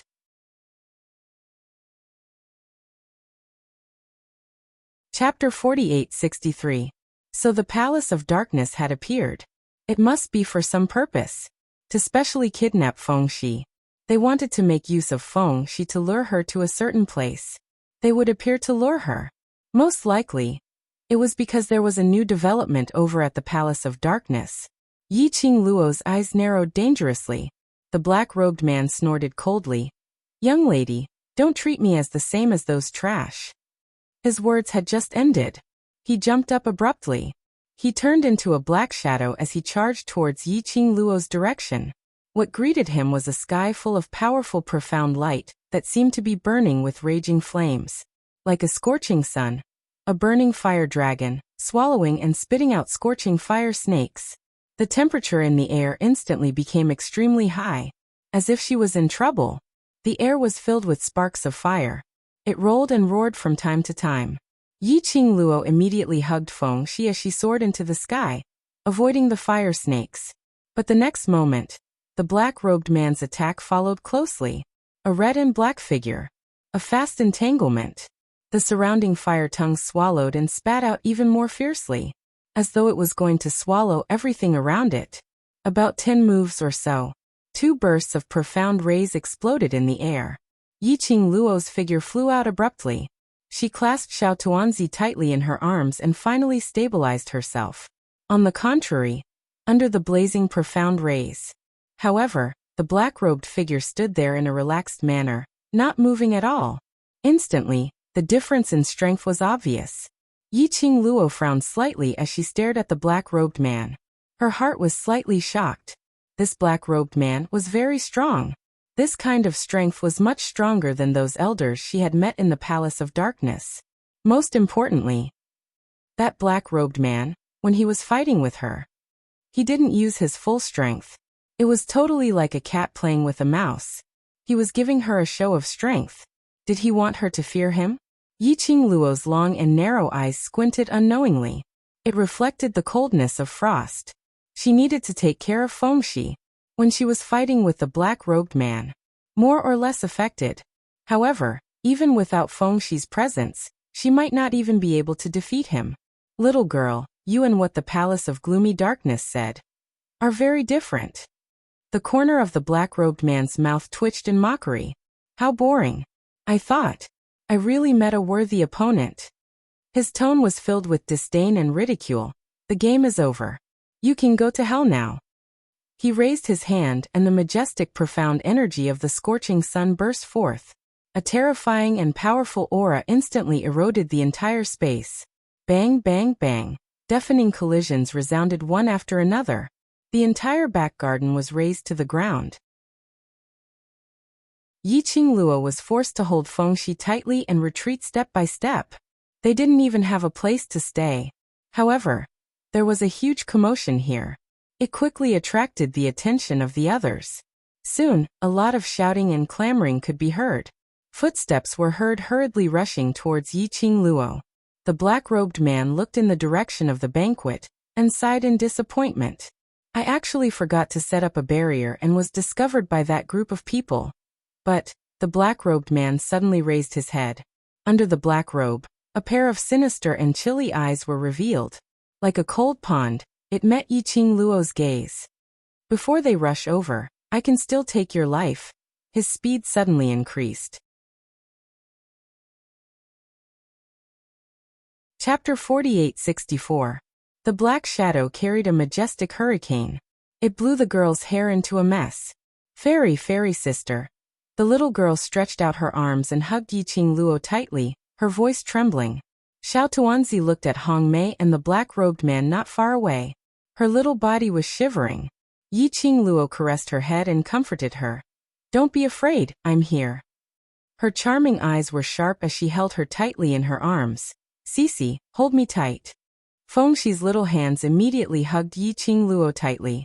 At the same time, the black-robed man's hand stretched out towards her. That hand was like an eagle's claw, under the illumination of the dazzling profound light. His sharp nails flickered with a cold glint. Yiqing Luo's fingers suddenly lifted up. The feather fan rolled wildly and the wind blade was like a hot knife through butter. It blocked the black-robed man's attack. Then her fingertips moved. The rolling wave turned into a sharp blade and cut towards the black-robed man's wrist. At this moment, she felt a chill on her cheek. Then, the person in his arms seemed to be violently pulled by something. A powerful force grabbed Fengxi and lifted her up abruptly. Yiqing Luo's expression suddenly changed. The enemy's target was Fengxi. Yiqing Luo reacted and wanted to hug Fengxi back. But when she retracted the profound light, the black-robed man's attack was getting closer. At the moment when the attack was pressed down, Yiqing Luo was shocked and took half a step back. The force in her arms was lightened. Fengxi was swept away by a horrifying air wave. Fengxi. Yiqing Luo suddenly split a path and rushed towards the black-robed man. Forget it, it seems. I can't kill you today. Then, I'll kill you another day. The black-robed man's expression didn't change. You have to keep your life and let me finish you. As the black-robed man finished his words, Yiqing Luo had already rushed in front of the black-robed man. She waved her feather fan and stabbed it forward. The figure in front of her suddenly dissipated in the air like a wisp of green smoke. It was as if everything that had happened just now was just an illusion. Dark, dark palace. Yiqing Luo's eyes were like frozen snow. Her slender fingers suddenly clenched into a fist. It was as if it wanted to crush something. His entire body exuded a sharp murderous aura. The black-robed man's target was Feng Shi. From the very beginning, his target had been Feng Shi. She had thought. The Palace of Obscure Darkness only intended to use Feng Shi to lure her out. Why would the Palace of Darkness try to take advantage of Feng Shi?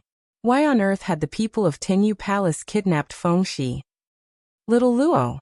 The voice of Patriarch Feng came. He was followed by a large group of nobles. Feng family master walked forward quickly. Where is Cici? Have you found Cici? Yiqing Luo was just about to open her mouth. Someone nearby exclaimed. Isn't that Miss Jiang? Jiang Hongmei? How did she get beaten up like this? Didn't Miss Feng say that young Master Feng was taken away by Miss Jiang? Now that Miss Jiang is here, she can definitely find young Master Xiao Xiao. Hongmei. The Jiang couple immediately went forward and hugged the battered Hongmei. Where on earth did you go to? How did you get yourself into this state? And did you take young Master Feng away? A barrage of questions. But there wasn't a single word of concern. Jiang Hongmei's heart was stabbed fiercely, especially when she saw Patriarch Feng holding Yiqing Luo's hand, full of worry and concern.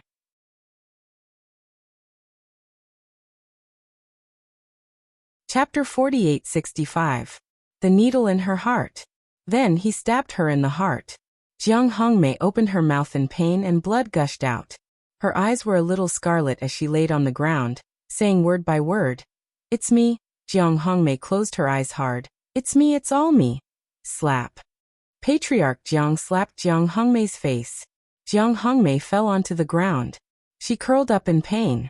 However, the corners of his mouth were curled up in a smile. The farce over there. Yiqing Luo didn't care. She didn't look at the Jiang couple who deliberately wanted to draw a clear line between Hongmei and the family in front of the Feng family. Feng family patriarch didn't have such thoughts. Little Luo, so you saw Feng Shi just now? Had Feng Shi really been kidnapped by Jiang Hongmei? Could Cici be kidnapped? The old man's face was full of anxiety. The joy he had when he saw Yiqing Luo had subsided. Yiqing Luo nodded. She took her away. I did see Cici just now. She lowered her eyes as her long and thick eyelashes fluttered gently. Her eyes were cold and filled with killing intent. I'm sorry, grandfather, I couldn't protect Cici. In front of her eyes. Kidnapped Feng Shi. And she couldn't do anything about it. She didn't even know the whereabouts of the other party. The last trace of hope on the old man's face had completely collapsed. He looked at Yiqing Luo with a dull look. Cici, he was taken away. Yiqing Luo clenched her slender fingers. I don't know, why did they kidnap Cici? Who kidnapped Cici? Did you see clearly? Feng family patriarch asked anxiously. Yiqing Luo's mouth moved. She raised her eyes to see countless noble guests surrounding her. She swallowed back the words and answered silently. Black-robed man couldn't see his face clearly. He was very tall and his voice was very cold. The crowd was in an uproar. This range was too wide. Even if every household was searched, that would take 10 days to half a month. Feng Shi couldn't wait that long. Yiqing Luo patted Feng family patriarch's hand. Then he looked in Hongmei's direction. Her eyes were so cold that they seemed to be quenched in ice. Hongmei colluded with outsiders to kidnap my Feng family's young master. Her eyes were sharp, and her voice was gloomy. Imprison him in the Feng family's dungeon. If anything happens to Cici, the Jiang clan will be buried with her. The girl's voice was like a raging flame. Under the enchanting black light, it was filled with dense killing intent. The Jiang couple did not dare to plead for leniency. Watching Hongmei being taken away by the Feng family's guards on both sides, she could only watch helplessly. The Jiang couple still wanted to plead for leniency. But something happened to Feng Shi. As a result, Feng clan master didn't have the energy to pay attention to the Jiang couple's plea. It was a reunion banquet. He was originally very happy. But before the previous wave subsided, another wave arose. in the study of another courtyard. Little Luo, what did you want to say just now? Do you know who kidnapped Cici? Feng family master asked eagerly. Earlier when Yiqing Luo was answering him, there was an obvious pause. He seemed to have something to say, but in the end, it was because there were too many people. He changed the topic. So, after the banquet ended, Feng family patriarch brought Yiqing Luo to the study. Yiqing Luo nodded. I know who it is. But her vision swept past Feng Zhangqing and Ji Wuhua who were sitting aside. I'm discussing business with grandfather. What are you two doing here? Chapter 4866. To help you save Cici, of course. Ji Wuhua clenched his fists. Don't worry. I'll definitely help you bring Feng Shi back. He clenched his fist and said excitedly, This is my first time helping my goddess. Feng Zhangqing said. Young master is the son of the acting divine emperor. Yiqing Luo. His gaze shifted and landed on the red-clothed man in the corner, who was holding a teacup and drinking tea leisurely. Her shimmering eyes narrowed slightly. It's one thing for the two of them to be here, but why are you here as well? Sitting in the corner, he was expressionless, a solemn and cold person. Who else could it be but Zhu Wuxin? Zhu Wuxin calmly raised his eyes, his burning gaze focused on her eyes. I'm worried about you. Yiqing Luo's brows furrowed slightly. I don't have the time to correct the fact that we have nothing to do with each other. You don't need to bother about my matters. After that, she paused for a moment before her pink lips curled into a cold smile. You should have guessed that Cici was beaten up by some power. Yes. Zhu Wuxin's answer was straightforward and decisive. Yiqing Luo laughed. So, what are you doing here? You want to be a spy? Yiqing Luo. Zhu Wu Xian stared at the young lady's familiar yet foreign face. The face was not the face in his memory, but Yiqing Luo's aura could not be concealed. He stared intensely at Yiqing Luo, as though he wanted to carve Yiqing Luo deep into his heart. I told you, I won't do anything to hurt you. He paused and added, I care about you. Yiqing Luo still wanted to say something. Feng Clan Master had anxiously interrupted the two people's words. What force are you talking about? Who are these people that dare to kidnap Cici? Yiqing Luo retracted her gaze from Zhu Wu Xian as she replied. Dark, serene palace. Feng Clan Master was taken aback. The name of this force. Yiqing Luo had mentioned it before. However, he had never heard of such a power in the god world. Previously after Yiqing Luo mentioned it. Thus, he sent people to investigate this faction. But there was not a single clue. I originally thought that this matter, secluded darkness palace was targeting me. Yiqing Luo lowered her head. It's not your fault. Feng family master's eyes were burning with anger and majesty. That Umbra Palace is obviously targeting our Feng family. What kind of inferior force dares to touch our Feng family repeatedly? Do you really think that you won't fail if you hide well? Yiqing Luo's eyes sunk. Ever since I was in the lower realm, the palace of secluded darkness has been entangled with me all the way, I think. They already knew my identity. Her voice paused slightly. Her slender fingers were tightly knitted together. There was a trace of coldness in his eyes. The purpose of the Palace of Tenebrous Shadows. She glanced at Feng Zhangqing. I wasn't clear about it before, but now, I'm guessing that the Palace of Tenebrous Shadows is after the treasure of the Feng clan. The so-called treasures of the Feng family. The legend was almost mystical. It was as if obtaining the treasures of the Feng family would allow one to rule the world. Even Feng Liqiang, a member of the Feng family, couldn't help but want it. Not to mention the others. The Palace of Darkness schemed and schemed. His every move was as fierce as a tiger. He even tried to control her. If all her guesses were true, that meant that the people of the Palace of Darkness were extremely clear about the matters of the Emperor of God thousands of years ago. So they would have the same feeling as Feng Liqiang, the so-called treasure of the Feng family, on her Feng Ji's daughter.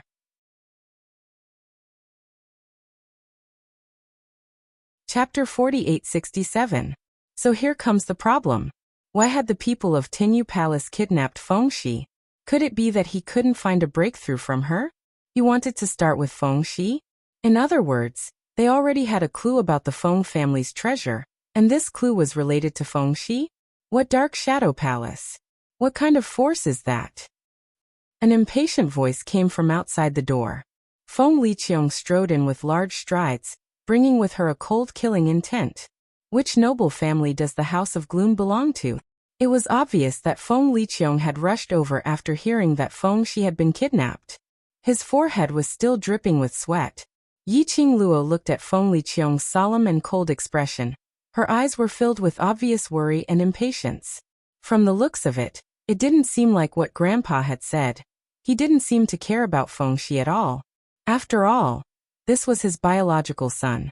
I've looked into it. There is no force called Palace of Gloomy Darkness in the divinity. Master Feng's face was dark.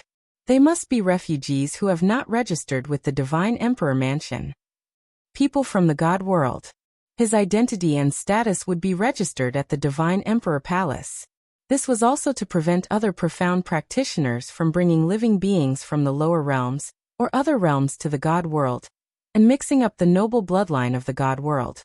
Those who didn't go through the registration process were called refugees. Generally speaking, the refugees of the divine world would all be expelled from the divine world, just like when Yiqing Luo came to the God realm. It was hidden in the 100-flower garden. It was also to avoid those from the God realm from treating Yiqing Luo as a refugee. Patriarch Feng wanted to hold a reunion banquet for Yiqing Luo. He also wanted to include Yiqing Luo in the Feng family's registration. It didn't matter whether Yiqing Luo's power had met the requirements of the God realm, because she was the adopted daughter of the acting God Emperor. She was now a legal citizen of the God realm. However, the Palace of Gloomy Darkness was actually filled with refugees. This was something that Yiqing Luo had not expected. She had always thought that the people behind the Nether Palace were from the God realm. Furthermore, he had been hiding in the God realm for a very long time. Now tell her. The other party had appeared in the God realm, but he was not from there. Then, where did the Palace of Darkness and the person behind the scenes come from? Yiqing Luo was deep in thought. Feng Liqiang slammed the table. Refugees? What kind of refugees were they to actually form a force in the God world? Why are you targeting our Feng family? His vision suddenly congealed towards Yiqing Luo. The depths of her eyes carried a trace of frosty coldness. You just said that the other party was also after the Feng family's treasures. For now, this is my recommendation. Yiqing Luo nodded. From the Nirvana realm to the current God realm. You have perseverance. If this is a man chasing after a beauty, the beauty will definitely be so moved that she will devote her life to him. Ji Wuhua clicked his tongue and sighed with emotion. I won't. All of a sudden, a cold voice was heard. Everyone turned to the source of the voice. The man in the red robe at the corner put down the cup in his hand and looked at Yiqing Luo expressionlessly. I followed you from the Nirvana realm to the God realm, but you weren't moved by me. He paused for a moment. He then looked at Ji Wuhua. So your conclusion is wrong. Ji Wuhua. Everyone. Yiqing Luo. Why was it back to her again? The person behind the Palace of Gloomy Darkness is indeed from the God realm. Zhu Wu Xian met Yiqing Luo's gaze and said calmly. The God Emperor Manor has no record of the Palace of Gloomy Darkness. But that doesn't mean that the person behind the Palace of Gloomy Darkness is a refugee.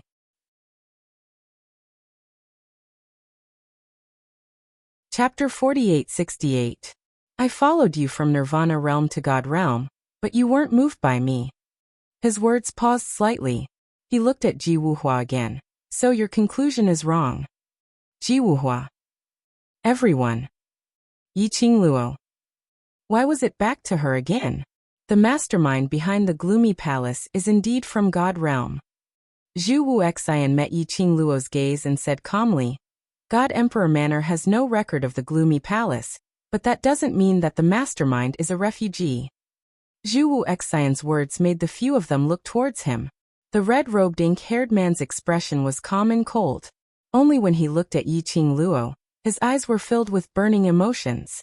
So intense that it made Feng family's patriarch avert his gaze unnaturally. Yi Qingluo didn't respond to Zhu Wu Xian's gaze. She only glanced at him faintly and looked towards Feng family's patriarch. What he said isn't without reason. After all, Red Clear Pavilion's pavilion master was once a partner of the Gloomy Palace. There's a possibility that he even knows who the mastermind behind the Gloomy Palace is. Partner. Red Clear Pavilion's pavilion master had once worked with the Gloomy Palace. What kind of powerhouse is the other party? Even the Red Clear Pavilion's pavilion master would work with them? Feng family's patriarch and Feng Liqiang's expressions changed slightly as they looked at Zhu Wu Xian with a questioning gaze. Zhu Wu Xian frowned slightly, as though he was unhappy with their gazes. But his expression didn't change at all as he replied calmly, I have long cut off all relations with the Gloomy Palace. His gaze was like a torch as he stared at Yi Qingluo. I said before, I will absolutely not do anything that will hurt you. It was a sincere and intense confession, which made Feng family's patriarch and Feng Liqiang feel awkward. The atmosphere became extremely strange. They only wanted to find out what kind of powerhouse the Gloomy Palace was. But Zhu Wu Xian seemed as though he couldn't see their existence.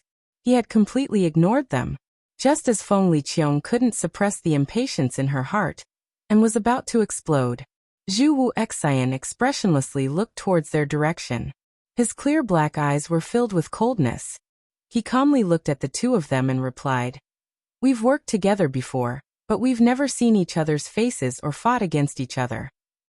He paused for a moment before continuing. The other party is very strong. That cold and indifferent attitude, and that concise and comprehensive explanation. Evidently, Zhu Wuxin really didn't want to bother with them. It was only on account that they were Yi Qingluo's relatives. He answered them reluctantly. However, to be able to make the pavilion master of the Red Clear Pavilion say the word very strong. The other party was truly powerful. Feng Liqiang waved her sleeve. A ghostly voice came from the darkness. He then knelt respectfully in front of Feng Liqiang. Go, investigate the situation of the nobles and the stronger profound practitioners as soon as possible. Feng Liqiang ordered. Yes. The Shadow Guard accepted the order. Regarding the investigation of the Palace of Darkness, he could only wait for the results of the investigation. Only then would he know where Feng Shi had been taken. Feng Liqiang left in a hurry. Yi Qingluo comforted Patriarch Feng with a few words and asked Granny Feng to support him back to the room to rest. She then got up and left the main hall. Zhu Wu Xian followed closely behind as he walked forward. Hey, why are you following my goddess for? My goddess is mine. Ji Wuhua instantly stood up and chased after him.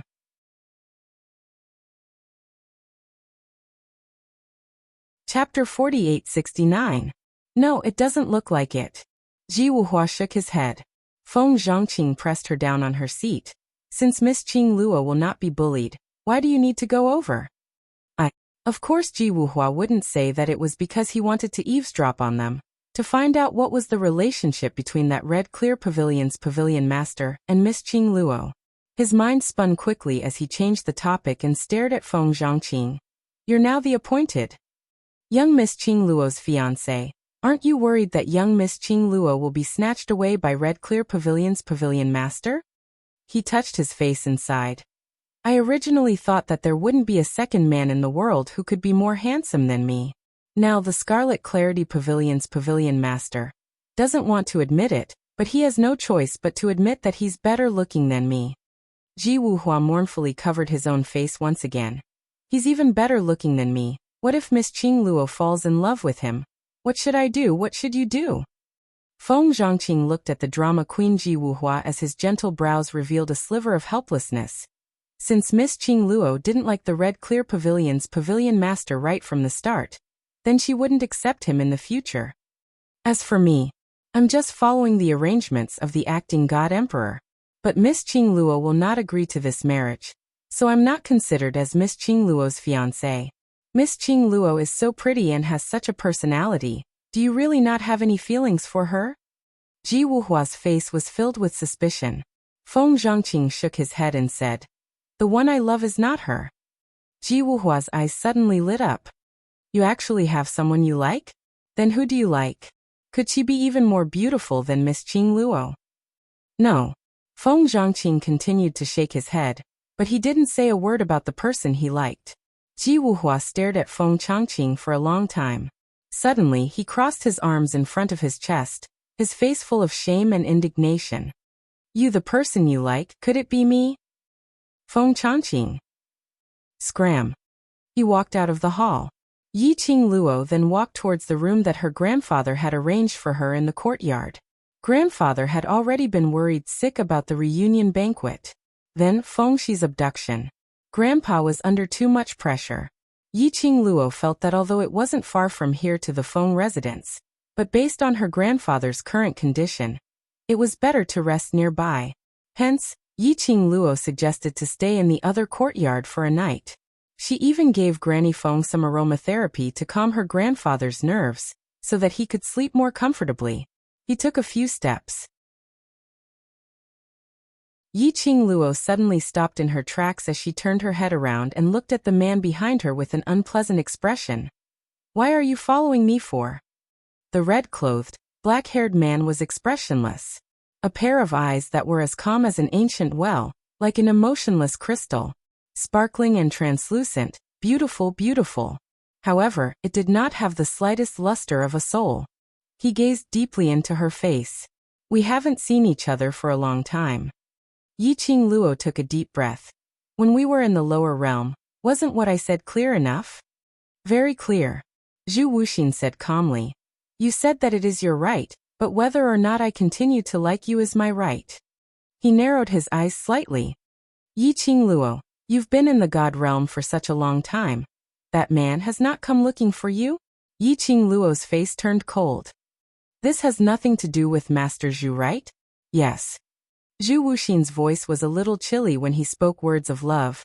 Everything about you is related to me.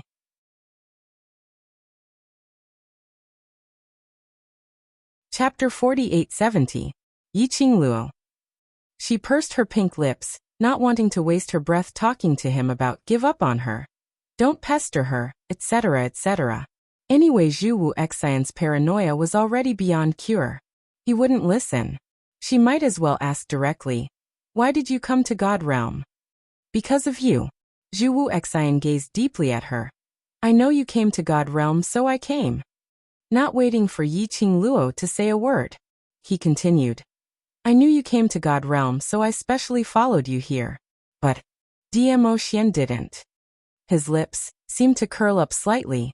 It made that cold face revealed a gentleness which didn't match his character. This is enough to prove that to him, you're not the most important. He put on a very happy look. Yi Qing Luo, only I really like you. Saying that, Zhu Wu Xian took a step closer to her. He stretched out his hand towards her, as though he wanted to hold her wrist. Yi Qing Luo immediately took a step back as her eyes sunk slightly. Zhu Wu Xian, I don't want to talk nonsense with you. Zhu Wu Xian's body stiffened as though he had suffered a blow as his arm drooped down bit by bit. His eyes were as deep as water as he stared deeply at Yi Qing Luo. Looking at him, it indeed made one's heart ache. Nonsense. To you, my feelings towards you are just nonsense? Zhu Wu Xian scoffed lightly as his eyes turned frosty. Yi Qing Luo's expression was calm as she didn't have any intention of being moved as she spoke calmly. Zhu Wu Xian, I respect every single feeling and respect your obsession towards me. But this obsession of yours has obviously troubled me. Her eyes were very faint as her long and narrow eyes were without any ripples. Since you don't respect my answer to you, then I don't need to respect your obsession. Zhu Wu Xian's pupils seemed to be surging with waves. One wave after another surged wildly. In the end, there was no sound. Yi Qing Luo's fingertips gently brushed past the hair on her forehead as her peerless brows were indifferent. I'm very grateful for your worry and concern towards me, but I don't need it. Her gaze was cold as she calmly met Zhu Wu Xian's serene and lifeless eyes. If you came to God realm because of me, then now you can leave. Yi Qing Luo. Zhu Wuxin's tone was slightly angry. His cold and emotionless face was dark and gloomy. I knew long ago that you weren't her. That she was naturally referring to the Xiaoqing Luo who once gave little Chu heartless warmth. Yiqing Luo didn't have any other expression, only looking at him quietly. Don't you want to know why I'm working with the Palace of Darkness? Zhu Wuxin let out a low chuckle. His thick and long eyelashes drooped slightly, covering his eyes that were filled with coldness and pain. Because the Palace of Gloomy Shadows promised me that they would help me summon back the soul that originally belonged to her, and let her, who has me in her heart, return to my side. Zhu Wuxian's words made Yiqing Luo's pupils shrink slightly. Zhu Wuxin's expression did not seem to be lying. That also meant, actually, the people of the Gloomy Palace already knew her true identity. Did he know that there was another soul in her body? Even this kind of thing.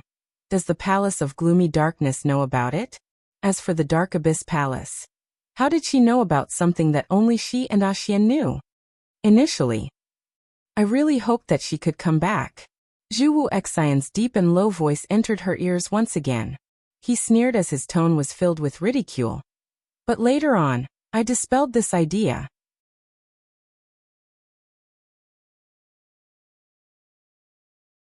Chapter 48-71.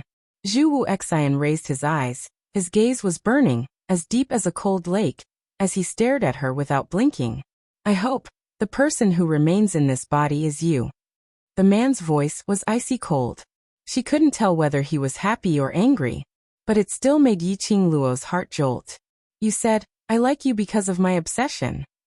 Zhu Wuxian's thin lips curled slightly, his cold face revealed a faint smile. Then now. Do you feel it's still obsession? Yiqing Luo's pupils contracted slightly. Still. He was unable to answer. If she said it was because of obsession.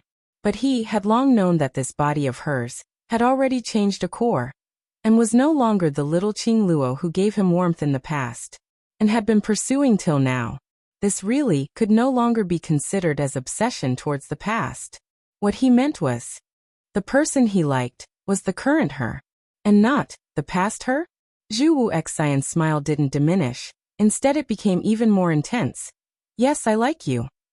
Yiqing Luo was stunned once again. After some time, she regained her senses, as her eyes congealed slightly. Zhu Wuxian.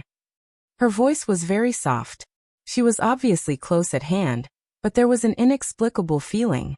Zhu Wuxian inexplicably didn't want to listen to the young lady's later words. But the young lady's voice was heard immediately.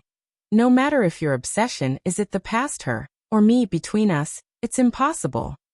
His eyes were like a bottomless abyss, dark and silent. Yiqing Luo continued. Moreover, no matter if it's your pleasure, or your obsession, it can't conceal the fact that you once made use of my trust towards you, and destroyed the trust one have towards you. Zhu Wuxian, I won't believe you. She turned around as she headed towards her own room. Go back, don't look for me anymore. Her resolute back view, without any reluctance. Cold, aloof, arrogant, unattainable. Zhu Wuxian's hands, which were hanging by his side, tightened.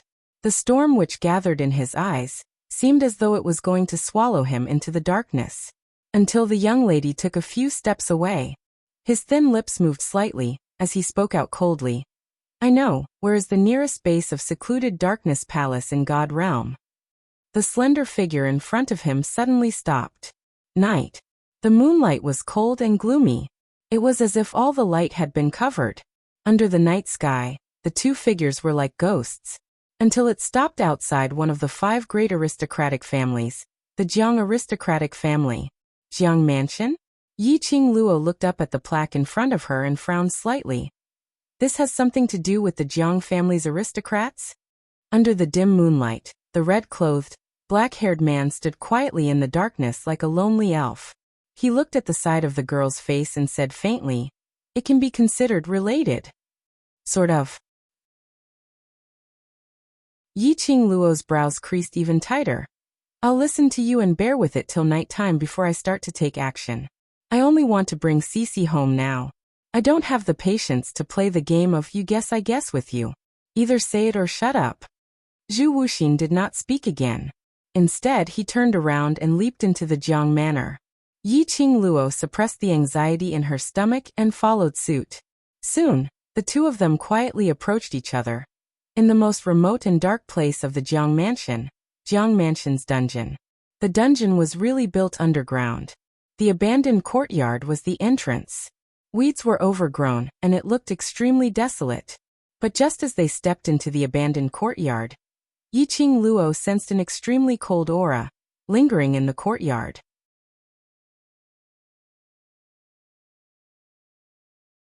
Chapter 4872. It was a very sinister aura. The people of Gloomy Palace really know how to hide. Yiqing Luo sneered as her lips curled upwards. The cold, enchanting arc made the pair of long, narrow, and charming eyes exude a bit of coldness in the dark and gloomy abandoned courtyard. Who could have imagined it? The base of the palace of gloomy darkness. Would it be hidden in the dungeon of the Jiang family? This was indeed a place, so safe that no one would be able to guess where it was. Yiqing Luo's gaze turned slightly as she congealed towards Zhu Wuxian. Are you sure? The girl's tone was not cold, but there was doubt in it. This caused Zhu Wuxian's heart to violently thump. His eyes dimmed and his voice was hoarse. I won't hurt you. Yiqing Luo smiled but didn't give any response. Zhu Wuxian pursed his lips, and a trace of pain and sorrow flashed in his eyes. He clenched his fingers into a fist and suppressed the pain in his chest. He said, "Let's go." One word came out of his mouth. He had already taken the lead and stepped into the cool entrance of the dungeon. The black-haired man in red blended into the night. It was as if he belonged to the darkness. Looking at Zhu Wuxian's back, Yiqing Luo's pink lips moved slightly. He wanted to say something, but the words that were about to come out of his mouth stopped. In the end, he didn't say anything and followed Zhu Wuxian. The path to the dungeon was long and dark. It was so quiet that only the sound of their clothes rubbing against each other could be heard. Yiqing Luo had been releasing her perception to the maximum, as she vigilantly sensed the surrounding situation. After walking for the time it takes for half an incense stick to burn, Yiqing Luo's ears faintly heard a few voices. She stopped in her tracks. In the next instant, her wrist was grabbed by the man. The cold touch made Yiqing Luo want to shake it off. However, the man was very strong. Pulling her along, he turned abruptly in another direction. It was a fork in the road. That was the moment he turned into the intersection. Flames could be seen ahead. It was clearly swaying, and it was accompanied by a few people's complaints. "Boss, why did you bring that brat here? So hard to please. I really want to hack him to death. Boss said that none of us are allowed to touch that brat. It seems like the higher-ups need that brat. It's because of boss's order that that brat is so lawless and out of control. He's sure that we won't dare to do anything to him. All right, let's go out and buy some candied haws. When boss comes back, let's see how that brat dies." The few of them were cursing and swearing as they walked past Yiqing Luo and Zhu Wuxian. No one noticed the two of them. Yiqing Luo frowned slightly. She narrowed her eyes. Those people should be disciples of the Dark Nether Palace. From their conversation, Yiqing Luo was certain. The brat they were talking about should be Fengxi. As for the boss, it was the black-robed man that they had met before. Looks like Fengxi was safe for the time being. He could even torture these dark, secluded palace disciples to such a state. Worthy of being the child of the Feng family. Yiqing Luo's heart was finally at ease. The group of people walked out of the dungeon. Yiqing Luo swung Zhu Wuxian's hand away. "Can you let go now?" The big hand that held her wrist. His 5 fingers slightly increased the strength. After a moment of silence, he then released his hand. "Let's go." Yiqing Luo's gaze looked towards the direction of the intersection. This dungeon. Why are there 2 paths? That side, where does it lead to? Zhu Wuxian took a look at the endless darkness ahead. He didn't answer Yiqing Luo's question. He only indifferently looked towards the direction where those dark, secluded palace disciples had walked past. "Fengxi, it's this way."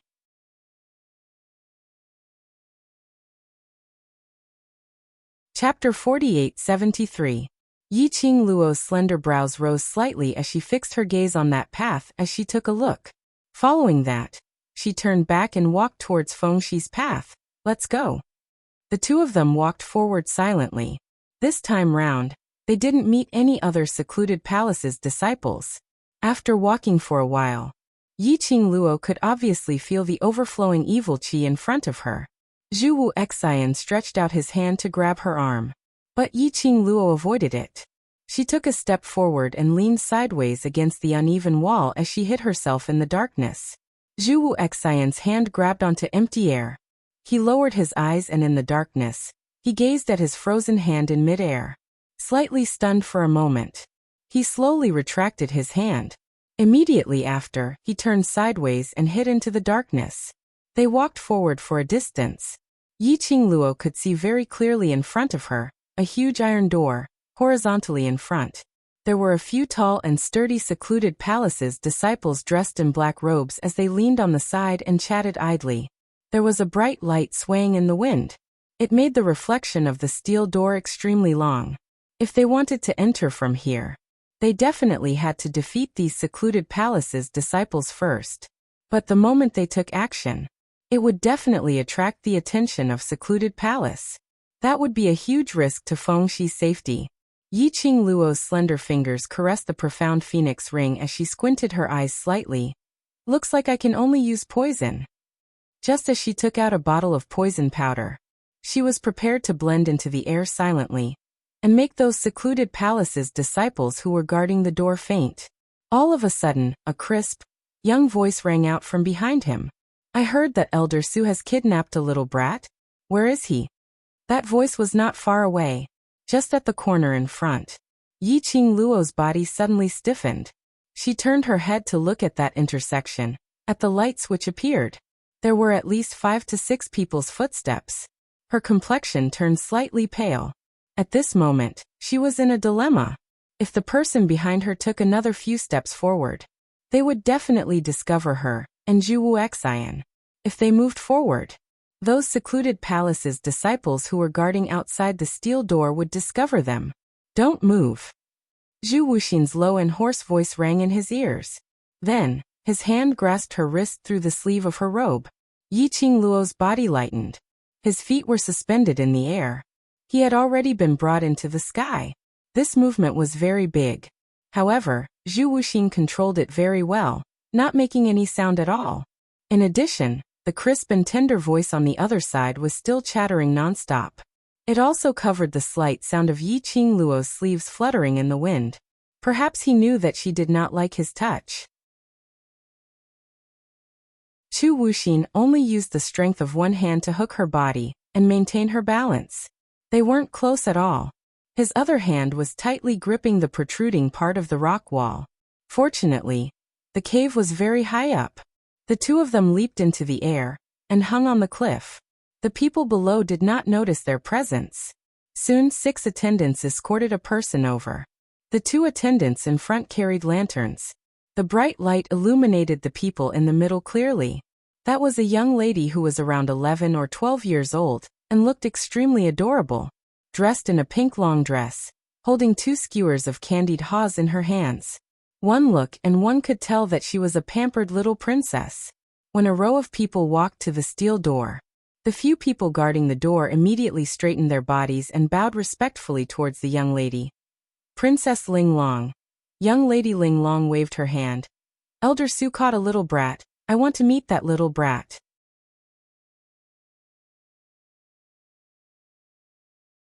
Chapter 48-74. The secluded palace's disciple looked at each other in dismay as he replied hesitantly. Elder Su had ordered that no one is allowed to go near that little brat. Princess Linglong's expression sunk instantly. What you mean is, even I can't do it. Princess Linglong. The secluded palace's disciple's face turned green. Please don't make things difficult for me. Linglong's face was cold as she threw the candied haws in her hands towards an attendant by the side. She hurried past the few attendants and walked towards the secluded palace's disciple. I want to make things difficult for you. What can you do? Linglong placed her hands on her waist in an extremely pampered manner as she raised her chin and walked towards the secluded palace's disciple. Her face was filled with delight. She was relying on the fact that they didn't dare to touch her. And without any scruples, the secluded palace's disciple instantly retreated in a fluster. Princess Linglong, We are only listening to Elder Sue's orders. You also know Elder Sue's temper. If I ask you to look for that little brat and Elder Sue finds out, Elder Sue will not blame you, but Elder Sue will definitely kill us. If you don't give way, I will kill you right now. Ling Long was apparently a spoiled little princess, so arrogant that she was out of control, totally disregarding those secluded palace's disciples who were guarding the entrance. After she finished her words, she raised her hand. Go. The attendants didn't hesitate at all, as they walked towards the direction of the secluded palace's disciples. These attendants, apparently all of them had their own unique skills. When they released all the profound energy from their bodies, the entire underground cave seemed to be surging with earth-shattering waves.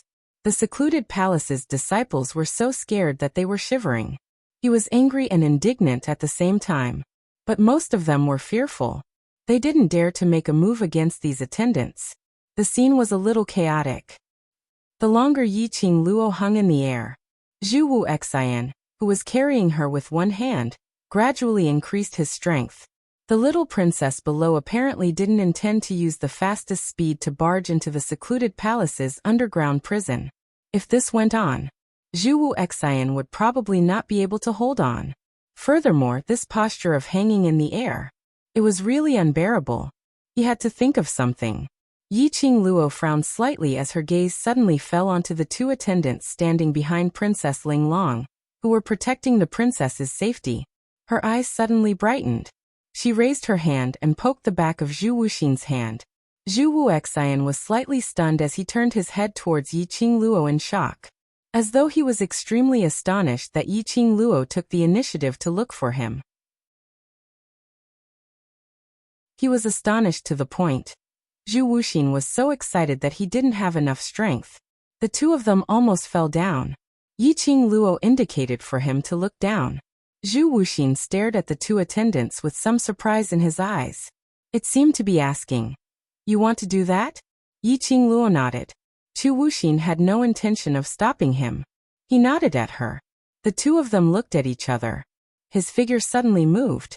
While the attendants and the disciples of the Palace of Darkness were engaged in a chaotic battle, he quietly landed in a tunnel not far away. Then he quietly crept over. Yiqing Luo also didn't know why when Zhu Wu Xian sneaked over silently. Those people, none of them noticed his existence or the fluctuations in his aura. But Yiqing Luo knew herself. It was because of this jade pendant which Feng Liqiong gave her, as well as herself, the execution of the blink movement secret art. Yiqing Luo glanced sideways at the man beside her as her eyes squinted slightly, concealing the deep meaning in her eyes. She didn't dare to say, nor did she dare to ask.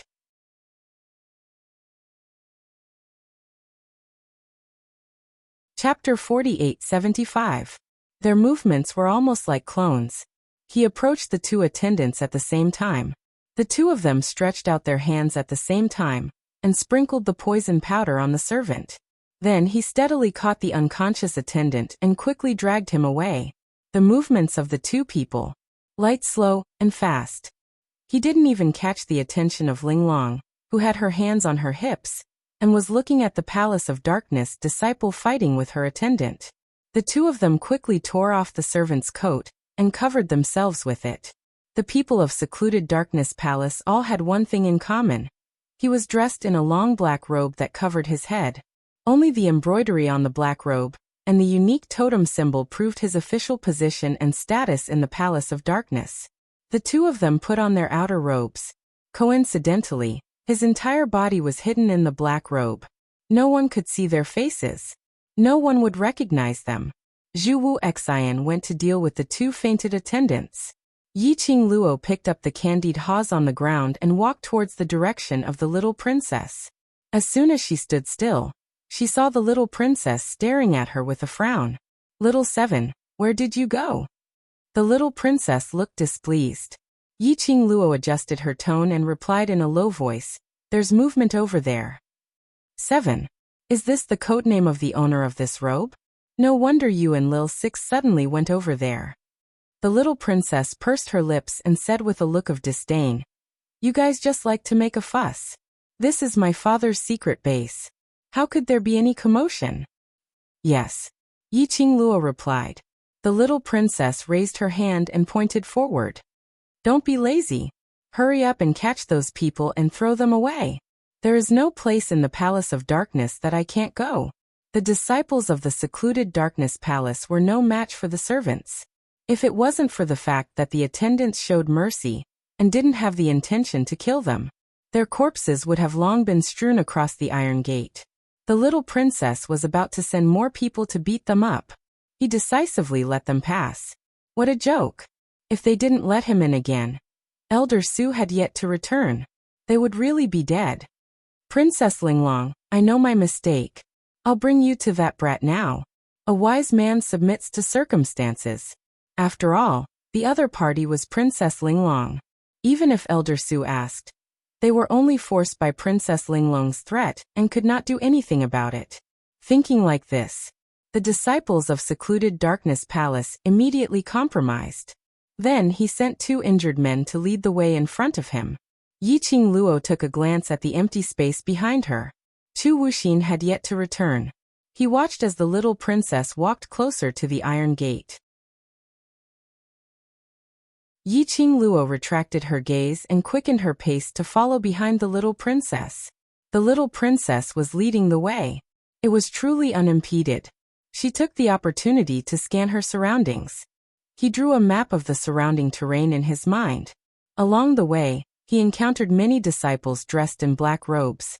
When he saw Princess Linglong, all of them bowed respectfully. Then he saw the limping, scarred guide. They were not surprised at all. It was as if he was already used to it. It could be seen that Princess Linglong's unruly reputation in the Palace of Darkness was undeniable. Very quickly, the group of people arrived at the house where Little Wimp was imprisoned. In this dark and desolate dungeon, there was an independent space in the house. It was already considered as the best. The room's door was locked tightly. The sound of things crashing and crashing could also be heard from inside, accompanied by the child's crisp howling. Let me out! Let me out!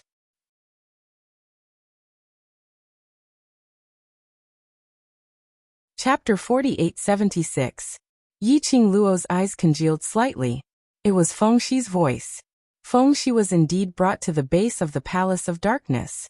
Yi Qingluo suppressed the worry in her heart and made her presence and everything the same as the other attendants, so quiet as though she didn't exist. Xiaoqi. Suddenly, she heard Linglong's call. Yi Qingluo immediately raised her head and looked at Linglong. Give it to me. She stretched out her hand.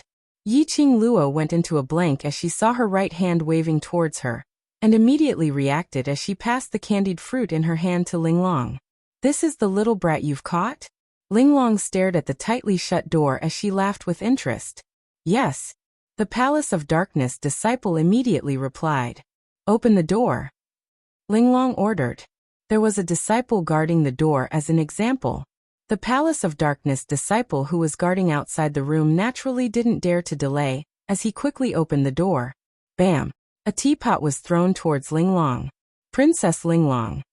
Immediately, the surrounding people cried out in alarm. The teacup had already been smashed. Swoosh. Linglong's wrist was grabbed by someone as she was violently pulled backwards. That teacup was smashed onto the person who was blocking in front of her. Linglong could vaguely smell a very pleasant fragrance. She blinked her eyes as she raised her head. The person who was blocking in front of her let go of her. Please punish me for offending Princess Linglong. Linglong looked at the shattered teacup on the ground, as well as the person's black robe which was drenched. There was even a thin layer of mist spreading. Apparently, the teacup which was thrown was filled with boiling hot tea. No problem. Linglong shook her head. Xiaoqi, you saved me. Who else could the person who blocked the teacup for her if it wasn't Yi Qingluo? She was standing the closest.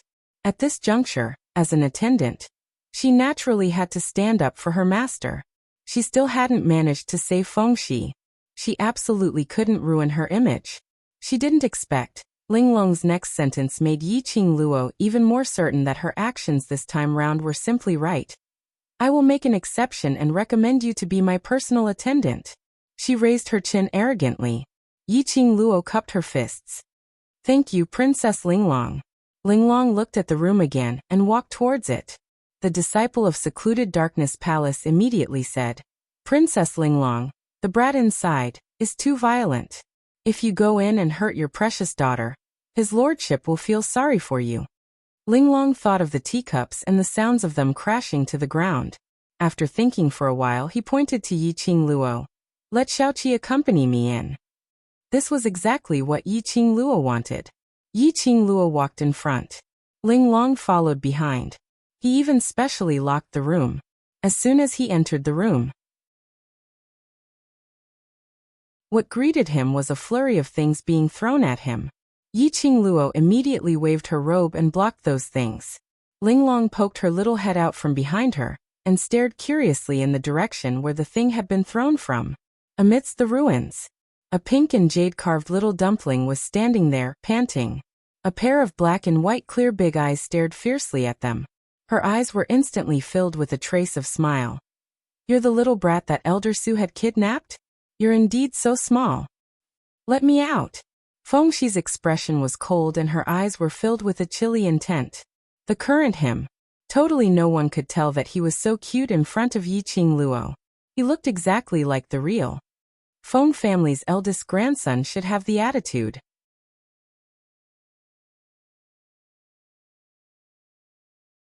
Chapter 4877. Linglong walked past Yiqing Luo and directly towards Fengshi. "It's not impossible for me to let you out." Fengshi looked at her warily. "What's your motive?" He naturally could tell. The identity of this young girl in front of him should be extremely distinguished in this place. Would she let him out? Linglong walked nearer to Fengshi and suddenly stretched out her hand. Fengshi was so shocked that she jumped backwards, out of Linglong's range of reach. Linglong's hand touched thin air. Her small, delicate face and big, bright eyes revealed a bit of interest. This unruly princess who called her attendant a slave just because she was slightly resisted. Now that she was rejected, she actually had no intention of getting angry. Instead, she laughed. "What's there to be nervous about? Do you think I will eat you up?" She retracted her hand and walked towards the vigilant Fengshi. "Didn't you want to eat candied haws? I specially brought 2 skewers of candied haws for you." Her vision swept towards Yiqing Luo. Xiaoqi passed the candied haws to him. Previously, Yiqing Luo heard a few secluded palaces disciples going out to buy candied haws for Fengshi. So, Linglong brought her attendant over specially to deliver candied haws to Fengshi. This unruly little princess. Would she be so kind? Yiqing Luo's expression remained unchanged as she walked towards Fengshi and passed the candied haws in her hand. Fengshi's cold face was filled with alertness when she saw her approaching, and he even took a few steps back. But at the moment when Yiqing Luo passed the candied haws to him, Fengshi seemed to have reacted as he raised his head abruptly and stared at Yiqing Luo, who was shrouded in a black robe. He stared at her with his big round eyes, as though he was trying to confirm something. Yiqing Luo looked at Fengshi with some astonishment. This lad recognized her? She had disguised herself so well. And she was actually recognized? Fengshi suddenly grabbed her arm with her small hand and moved her face closer, trying to see Su Qingsong's face under the black robe. Yiqing Luo hurriedly raised her hand and pressed on Fengshi's shoulder. Under the black robe, a pair of long and narrow eyes were revealed as he blinked at Fengshi. Then he disappeared into the darkness. Yiqing Luo took 2 steps back and stood firmly behind Linglong. Fengshi stood rooted to the spot. Linglong looked at Fengshi in confusion. Then she glanced sideways at the attendant behind her. "Xiaoqi, what's going on?" "Your subordinate does not know." A deep and husky voice came out from Yiqing Luo's mouth. Linglong's gaze moved back and forth between the two of them for a while. Then he fixed his gaze on Fengshi. "Do you like my attendant?" The dumbfounded little person turned his head stiffly. Upon hearing Linglong's words, Zhang Xian frowned. He subconsciously took a glance at Yiqing Luo. However, Fengshi was the legitimate grandson of the Feng family. Very quickly, he adjusted his train of thought. Fairy Sister must have dressed up like this to save him. With Fairy Sister here, he didn't need to be afraid. Thinking like this, the vigilance on Fengshi's face faded a little. She pretended not to know Yiqing Luo at all and asked directly, Who are you? What do you want to do? Ling Long didn't ask about Feng Shi's strange behavior when she saw her servant. She heard that the little dumpling was willing to respond to her. She was in a good mood and gave a rare smile. I am Princess Ling Long here. Everyone has to listen to me, including you. The little girl raised her chin, apparently very complacent. Feng Shi looked at her suspiciously. Really? Everyone listens to you?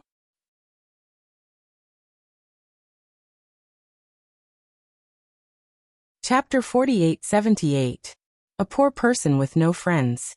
Ling Long crossed her arms. Why? Are you doubting me? Feng Shi asked again. Then you said you can let me out, is that true? Of course. Ling Long was delighted. Who dares to disobey my order? Feng Shi pursed her lips, seemingly considering. After a while, she raised her head. What do you want me to do? Ling Long walked straight over. Feng Shi took a step back, then took a look at where Yiqing Luo was standing. Finally, he stood still and let Ling Long put her hand on his shoulder. Ling Long's smile widened. I don't need you to be a master, I just want you to play with me. Feng Shi? Play? Did he hear it wrong? This little princess actually wanted him to play with her? Play what? Play with his life. Ling Long looked at the lad's shocked expression and smiled calmly. Yes, this princess wants you to play with this princess. Feng Shi stood still. From the corner of his eyes, he glanced at the small hand on his shoulder. Fair and slender. It looked even smaller than his hand. He swallowed. How do you want me to play with you? Play with me like how you usually play, said Ling Long. Feng Shi was stunned, her face drooping. I don't have friends. Ling Long was stunned too. A look of disappointment appeared on her delicate and pretty little face. You are the same as this princess, a pitiful person without friends? She said the last 4 words very softly, almost inaudible, but it clearly floated into Feng Shi's ears. He seemed to understand something. This princess, who looked unruly and extremely confident and flamboyant. She looked beautiful on the surface, but the pain in her heart was no less than ordinary people. As the grandson of the Feng family, Feng Shi, he understood Ling Long's feelings very well. They were high up and unreachable. They wanted something. As long as they asked, someone would do it for them. But it wasn't them who worked hard for what they wanted. What was the point of such a life? No friends around him? No, there were some. It was just that those so-called friends were only getting close to him because of the warnings of the elders of the family. Actually, those people must hate him. She didn't want to play with him at all. He has no friends. Apart from Grandpa and Granny Phoenix, there was only boundless loneliness left in his life. Presumably, Princess Ling Long was probably the same as well. He was only 6 years old. However, his mentality was like that of an old man in his 70s. Feng Shi blinked her big eyes and looked at Ling Long seriously. If you keep your word, I can be your friend. Ling Long's eyes lit up. You're the one who said it. Then we are friends now. Yiqing Luo. He looked at the 2 children in the room with a dumbfounded expression. They shook hands and looked at each other. Then they played together. Yiqing Luo. Since when did her Cece become such a brat who easily messed around with others? What happened to being autistic? His mind was flooded with messages. Yiqing Luo didn't show it on her face. Looking at the 2 little ones, they laughed and played around. She slowly walked to the door and stood still, acting as a backdrop.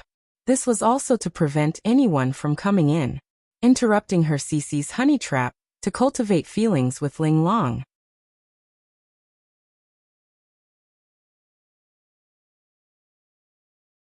Chapter 48-79. Outside the door, they could faintly hear the voices of the secluded palace's disciples or attendants.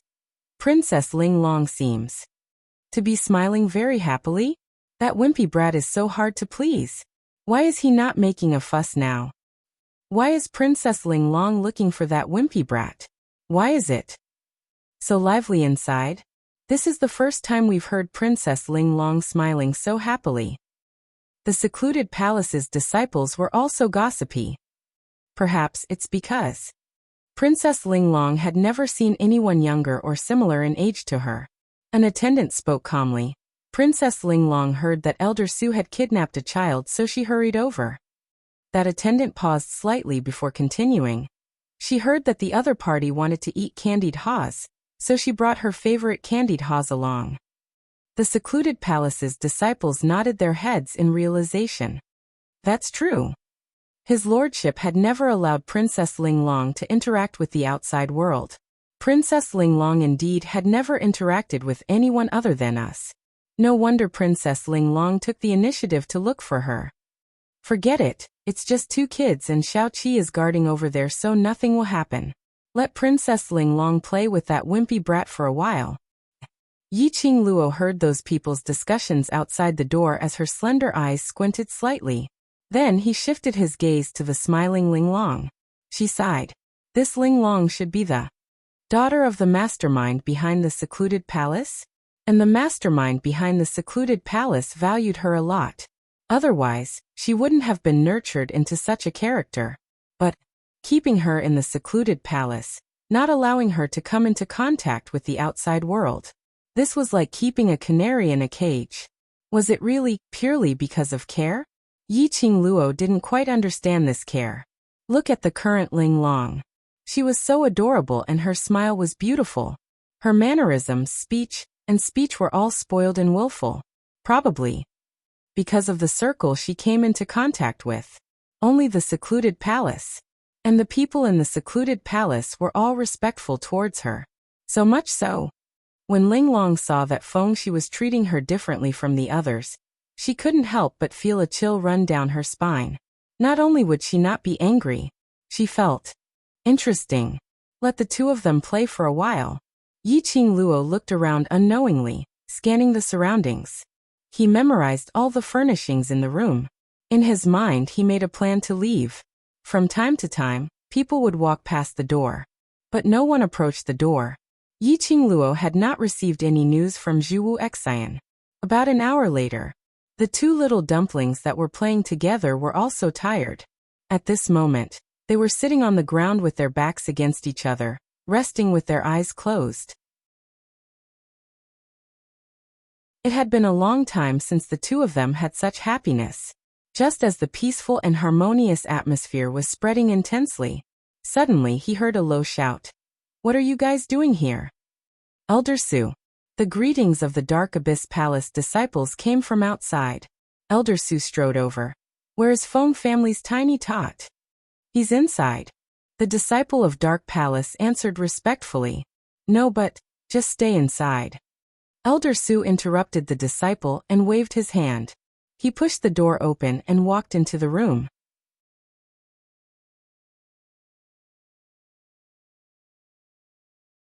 Chapter 4880. Elder Su. Yiqing Luo mimicked the greetings from the secluded palace's disciples outside. A black robe covered her entire body, leaving no gap. This Elder Su in front of her. He was the black-robed man who had appeared at the Feng family's courtyard and kidnapped Fengxi. Elder Su took a glance at Yiqing Luo. Why are you here? He didn't wait for Yiqing Luo's reply. He walked straight in. When he saw the 2 of them sitting back to back, his expression changed. Princess Ling Long, what are you doing here? This exclamation. It made the 2 who were tired of playing open their eyes. When Ling Long saw Elder Su, a sliver of impatience surfaced on her face. Elder Su, what are you shouting about? This is my territory. Do I need Elder Su's permission to go wherever I want? Elder Su's expression froze. Princess Ling Long, I'm just concerned about you. I'm fine, I don't need your concern. Ling Long gave him a disdainful glance. Then she stretched her waist and stood up slowly. Fengxi also stood up and stared at Elder Su with vigilance. There was a hint of fear on her face. Ling Long saw Fengxi's action and patted his shoulder. I'm here. What are you afraid of? I will protect you. Princess Ling Long. Elder Su frowned and called out unhappily. That's the person his lordship wants. This princess likes him. Ling Long raised her head. He belongs to this princess. This princess will ask Imperial Father for him. Princess Ling Long. Elder Su's expression sunk. His lordship will not agree to your request. You are Princess Ling Long. You shouldn't be involved with these people. Whether he agrees or not is up to father. It has nothing to do with you. Ling Long's expression turned cold. Or, Elder Su thinks that you can replace father's thoughts. I don't dare. When Elder Su heard that, his expression changed as he lowered his head. If he were to wear this high hat on his head, if it reached his lordship's ears, that was regardless of whether he had ulterior motives. Even his lordship would not tolerate him. Ling Long snorted coldly, extremely arrogant. Then she raised her chin and asked arrogantly, "What are you doing here? Did father ask you to bring him over?" No. The veins on Elder Su's forehead bulged, but he managed to suppress them. I just came to check on his condition. Ling Long raised her brows. Since Lord Father doesn't intend to summon Cece, then let Cece follow this princess first. Princess Ling Long, you mustn't do that. Elder Su glanced at Feng Shi and said, his identity is rather special. He's under the strict supervision of the Lord, so there's no room for any mistakes. You mean to say, something will happen to him if he hangs around this princess? Ling Long sneered. Her exquisite and beautiful face was filled with arrogance. In your eyes, this princess is a troublemaker? This subordinate dares not think so. Elder Su gritted his teeth as he spoke. The expression on his face was frozen. However, the words that came out of his mouth seemed to be for her sake. This subordinate is just worried that boy is too cunning and will deceive you, your highness, and hurt your heart. But I like him. Ling Long had no intention of compromising. As a result, in the end, Elder Su was the only one who compromised. After all, this was the princess that the Lord doted on the most. Elder Su agreed to let Feng Shi follow Ling Long. However, it was only limited to this underground palace.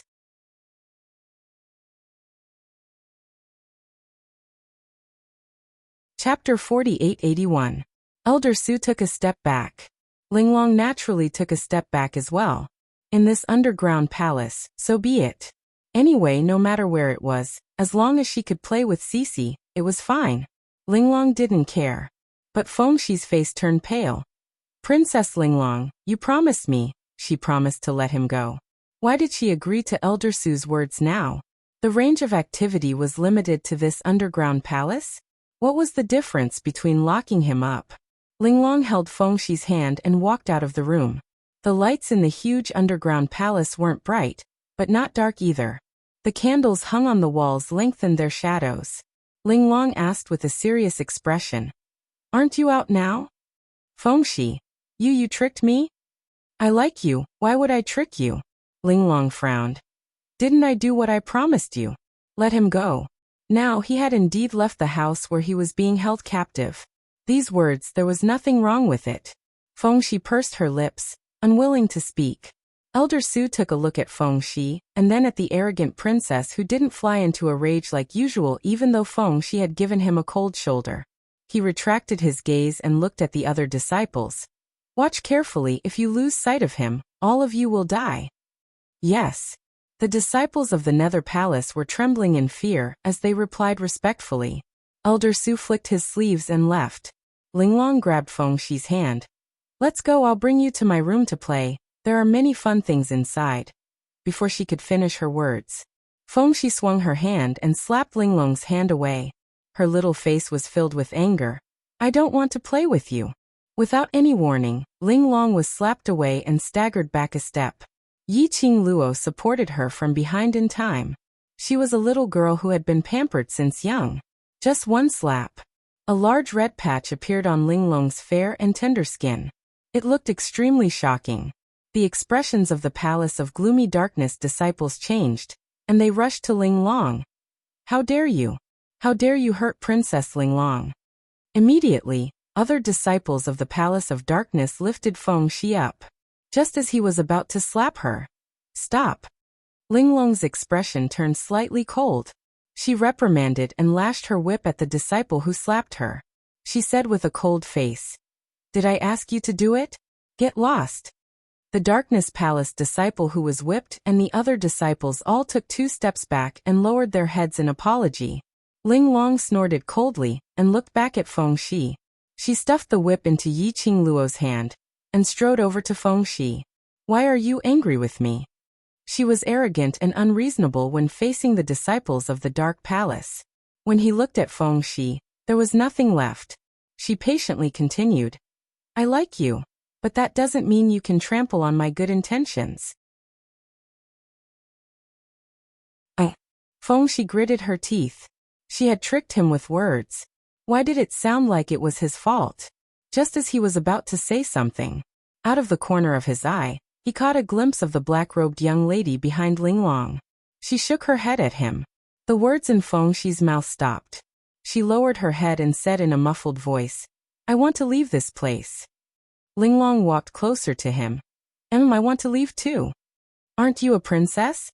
Why can't you leave? Feng Shi asked.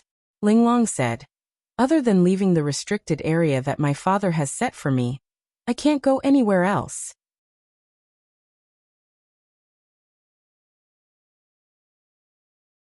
Chapter 4882. You're my first friend, then you're such a pitiful princess. Feng Shi was stunned. She raised her eyes and saw the melancholy in Linglong's eyes. All of the anger he felt just now had dissipated in an instant. Linglong chuckled, but that smile didn't reach her eyes and couldn't disperse the sadness in her eyes. Yes, I have the respect and power of a princess, so I have to bear the price of enjoying the treatment of a princess. At this moment, she had already addressed herself as I, not this princess. Here, besides father, no one dares to criticize or disobey me. But similarly, what I have to pay is my freedom. Linglong slowly held Feng Shi's little hand. You're my first friend. Feng Shi was still in a daze. The hand that held his was very warm, like the sun, shining on him warmly. Feng Shi's heart skipped a beat as her clear eyes stared unblinkingly at the little girl in front of her. After some time, he held Linglong's hand back. You're my first friend too. Linglong's brows relaxed, that pair of beautiful eyes curved into a beautiful arc. So, other than letting you leave this place, I can promise you anything you want. As she said that, she bent down slightly and got close to Feng Shi's ear. I will beg father to let you off. Feng Shi was still in a daze when Linglong brought her to this underground palace, to her room. The princess's room was much more luxurious and exquisite than the room where Feng Shi was locked up. And it was filled with children's favorite toys, sweets and snacks. She could tell. Linglong was indeed a doted palace mistress. She sent the two little dumplings back to their room. Yiqing Luo was about to step into the room. Her wrist was pulled. Xiaoqi, what are you doing? Yiqing Luo stopped in her tracks, looking at the person who was pulling her back in a daze. It was Linglong's attendant. Yiqing Luo deliberated on how to answer the attendant. She heard him continue. No one is allowed to enter Princess Linglong's room. While Princess Linglong is in a good mood, don't let her find out. Yiqing Luo silently retracted her leg. Princess Linglong sure has a lot of problems. She pursed her pink lips and quickly scanned Linglong's room through the black robe. If Feng Shi stayed here, there shouldn't be any danger. She left the room and closed the door. Outside the door, the group of attendants finally heaved a sigh of relief. They leaned against the wall and sat unsteadily. Princess Linglong seems to be in a good mood today. As long as we serve her carefully, we should be able to survive until tomorrow's shift. That brat just now scared me to death. He actually dared to reject Princess Linglong. Luckily, Princess Linglong is quite fond of that little brat. Otherwise, we will all be implicated. After today, we'll be able to change shifts soon. In front of others, the servants were cold and aloof, like orderly puppets. At this moment, they were all grumbling softly.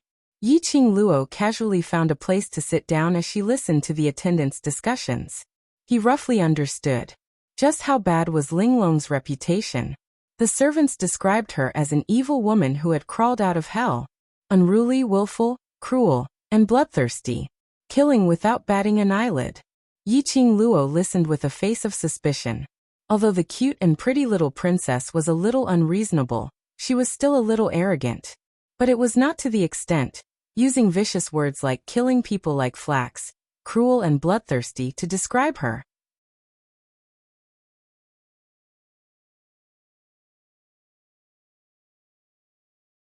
Chapter 4883. How bad was Princess Linglong's reputation? Yi Qingluo also found out. They were Princess Linglong's servants, and they worked in shifts. About 20 over people, 6 people would be chosen daily to take care of Princess Linglong. Every time the servants took care of Princess Linglong, there was a risk of losing their lives. Their lives depended on Princess Linglong's mood, so they took care of Princess Linglong. They were all on tenterhooks, afraid that they would lose their lives. The few of them were ridiculing. Suddenly one of the servants looked at Yi Qingluo. "Number 7, why are you so quiet today? Aren't you the one who said the most powerful?" Yi Qingluo, who was called out. She only wanted to be a quiet background. He was the 7th son of the emperor. Couldn't she know her place earlier? How was she going to maintain her image as the 7th servant? She felt like she was going to fall off the horse. Yi Qingluo's heart roared as her brain worked quickly, suppressing her voice. "Today, Princess Linglong seems to be very happy." "That's not true." The servant waved his hand. "This is the first time Princess Linglong interacted with a wimpy kid from the outside world. Princess Linglong should have treated him as her little toy. From what I see, Princess Linglong got a new toy and is so happy that she can't bear to part with it." Number 7. Someone came over and sized up Yi Qingluo suspiciously. "Princess Linglong is happy with a new toy. What has it got to do with you not grumbling or being afraid?" Even though they were separated by a black robe, Yi Qingluo could clearly feel the other party's gaze, examining her. Yi Qingluo was extremely calm as her voice was deep. "Because I am different from what you think." She waved away that person's hand and looked towards the tightly shut door. "Princess Linglong today, when she smiles, she looks very beautiful." Servants. So looks were justice?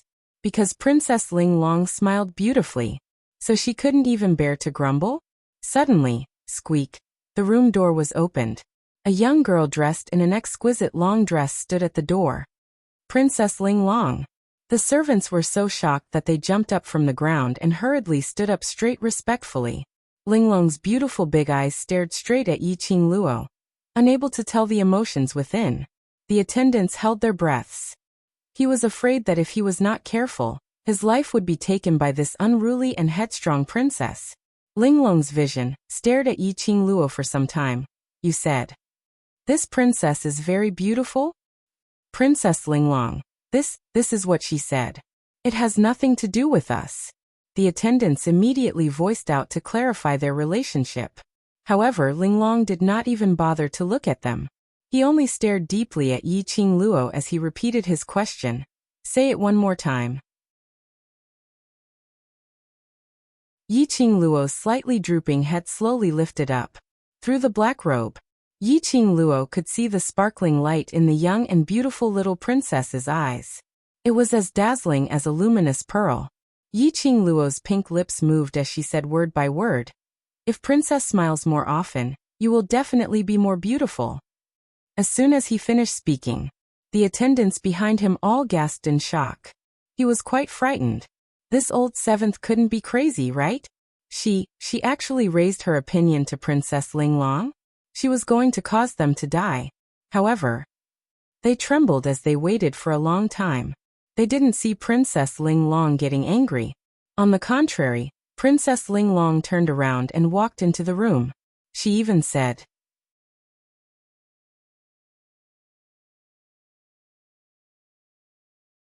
Chapter 4884. She even said, "You come in with me." Looking at Linglong's departing figure, the few attendants behind her lowered their voices. "You're in trouble for being targeted by Princess Linglong." "Alright, stop talking. If Princess Linglong hears you, you'll be called in too." Number 7, I wish you good luck. Yi Qingluo entered Linglong's room while the few of them were discussing. The door had just closed. Linglong's voice was heard. "During this period of time, you have to report to me every day." Which meant that she, little 7, could not participate in the shift system. Yi Qingluo naturally had no objections. When she heard that there was a shift system, she had been thinking about how she could avoid it. Before she could think of a foolproof way to bring Feng Xi out from the underground palace of the secluded palace. It was much safer to stay by Linglong's side. Towards the habits of these attendants in the secluded palace, she didn't know if she was really put on shift, together with a group of familiar attendants. The possibility of her being exposed was too high. Still staying by Linglong's side. Presumably, Linglong had no idea what kind of character her own attendant had. Moreover, children were easier to fool. Yiqing Luo was satisfied, yes. Time passed by quickly. A day had passed. Fengxi stayed in Linglong's room directly.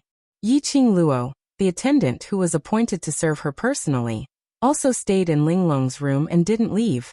The relationship between the two little dumplings, after a day of interaction, they had really opened their hearts. They treated each other as their confidants. It was probably because Yiqing Luo had protected Linglong in an absolutely protective manner. Or perhaps Fengxi liked her more. Linglong's attitude towards her was considered quite good. When the two of them were fooling around, or when the other attendants served exquisite delicacies, they were all invited to have their meals together. That was for a servant. In the secluded palace, it was the highest honor. The others originally thought that this number 7 was going to be dismembered by Princess Linglong, but they had not expected. In just a short few hours, number 7 foot had already gained Princess Linglong's recognition.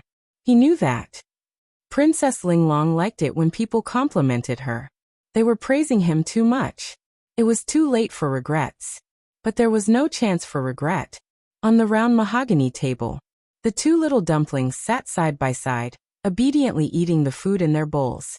Yiqing Luo sat beside Fengxi, while serving the two little dumplings. "Cici, do you like the food here?" Linglong asked as she bit her wooden chopsticks and watched Fengxi eat obediently without saying a word. Fengxi put down her chopsticks and wiped her mouth. Then she looked at Linglong and said, "Delicious. If Cici likes it, I'll get the kitchen to make it for you every day." Linglong smiled. Fengxi blinked her big eyes and then lowered her head slightly. "But I won't be able to eat it soon. As long as this princess is around, you can eat whatever you want."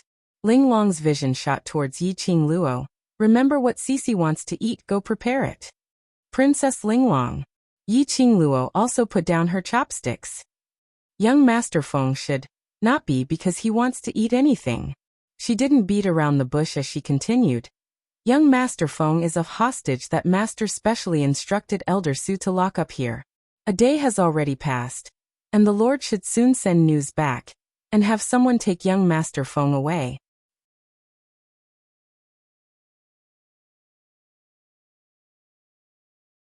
Chapter 4885. That's why young Master Feng feels that he won't be able to eat it soon. After a day of interaction, Yiqing Luo had some understanding towards this unruly little princess. You and her went around in circles. She absolutely couldn't understand the twists and turns. She couldn't figure out what you were hinting at. She could only point it out directly. Linglong then understood. The moment she said that, the entire room fell into silence. Linglong's hand, which was holding the wooden chopsticks, froze as she slammed it heavily on the table. "I will not let father take Cici away." Yiqing Luo met Linglong's sullen gaze as she spoke in a considerate tone. "Princess Linglong, I don't have any other intentions. I just want to remind you. In case Master wants to take young Master Feng away and Princess Linglong can't accept it, thus hurting the harmony between you two. Even if you tell me now, I can't accept it." Linglong's exquisite and beautiful face turned serious as she looked at Fengxi seriously. "I want Cici to stay by my side, to be my playmate for life." Princess Linglong's idea is good. Yiqing Luo's voice gradually became gentle. "But Princess Linglong, have you ever thought?" Under the black robe, the young lady's gaze was very gentle. "Is young Master Feng willing?" Linglong was just about to reply confidently. "How would he dare to not comply with my request? I like him so much, he will definitely like me too. What's there to be unwilling about?" But when she saw Fengxi's slightly gloomy eyes, she swallowed back the words that were on the tip of her tongue. She spat out 3 words, but she didn't say anything else. That's right. How would Cici agree to accompany her in this dark place for life? She couldn't force anyone. But she couldn't force herself to be her first friend. Although she had never made friends before. But she also knew that friends couldn't be forced. Yi Qingluo looked at their silent expressions as she eased the atmosphere. Princess Linglong, do you know the reason why Master kidnapped young Master Feng? If you know the reason, perhaps you can let young Master Feng stay by your side safe and sound. I don't know.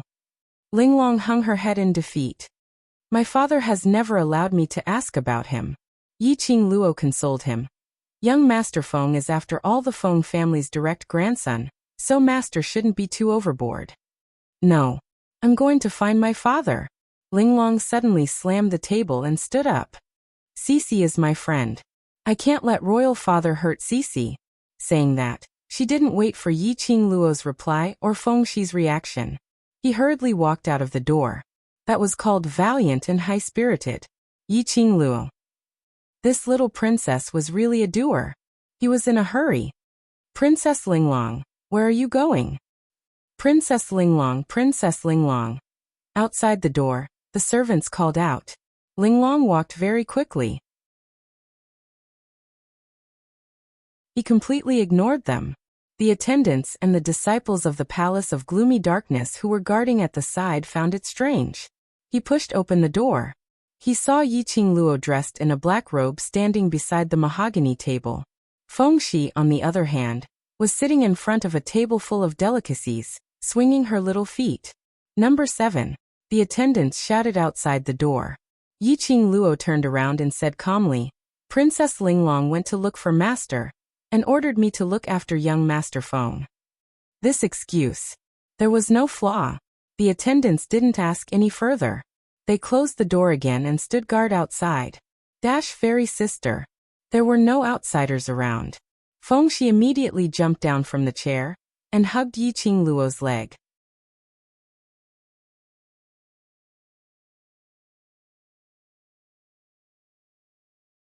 Chapter 48-86. Yi Qingluo bent over and carried Feng Shi in her arms, sizing him up. Are you hurt anywhere? Feng Shi shook his head. Even if they locked me up, they wouldn't dare to touch me. Yi Qingluo poked his forehead. I heard that you've created quite a ruckus here. In the house where he was locked up, everything was smashed to smithereens. It even made those secluded palaces' disciples fly into a rage. They even compromised and went out to buy candied haws. Feng Shi was probably the only one who could enjoy such treatment. But the attitude of the secluded palace's disciples. On the contrary, it made Yi Qingluo feel uneasy.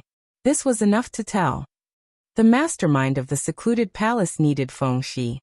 What did the mastermind of the secluded palace want to do to Feng Shi? What did he need Feng Shi to do? Yi Qingluo suppressed the suspicions in her heart as she rubbed Feng Shi's head. Sister is here, I'll bring you out soon. She paused and lowered her voice. Princess Linglong likes you very much. If you keep following Princess Linglong, she can protect you. When she mentioned Linglong, the smile on the little man's face gradually faded. He pursed his lips as he drooped his head. His forehead rested on Yi Qingluo's shoulder. His voice sounded a little gloomy. Fairy sister, I don't want to lie to her. Yi Qingluo knew that the her he was referring to was Linglong. Yi Qingluo laughed lightly. Cici also likes Princess Linglong? Amen. Feng Shi nodded without hesitation. Princess Linglong treats me sincerely. I don't want to lie to her. All right.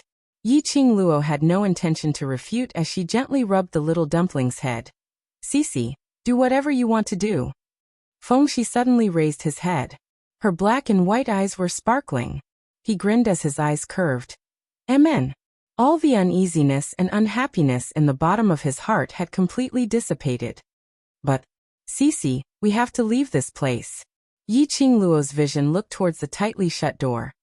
Princess Linglong isn't around and the attendants and secluded palace's disciples outside all think that I'm guarding you.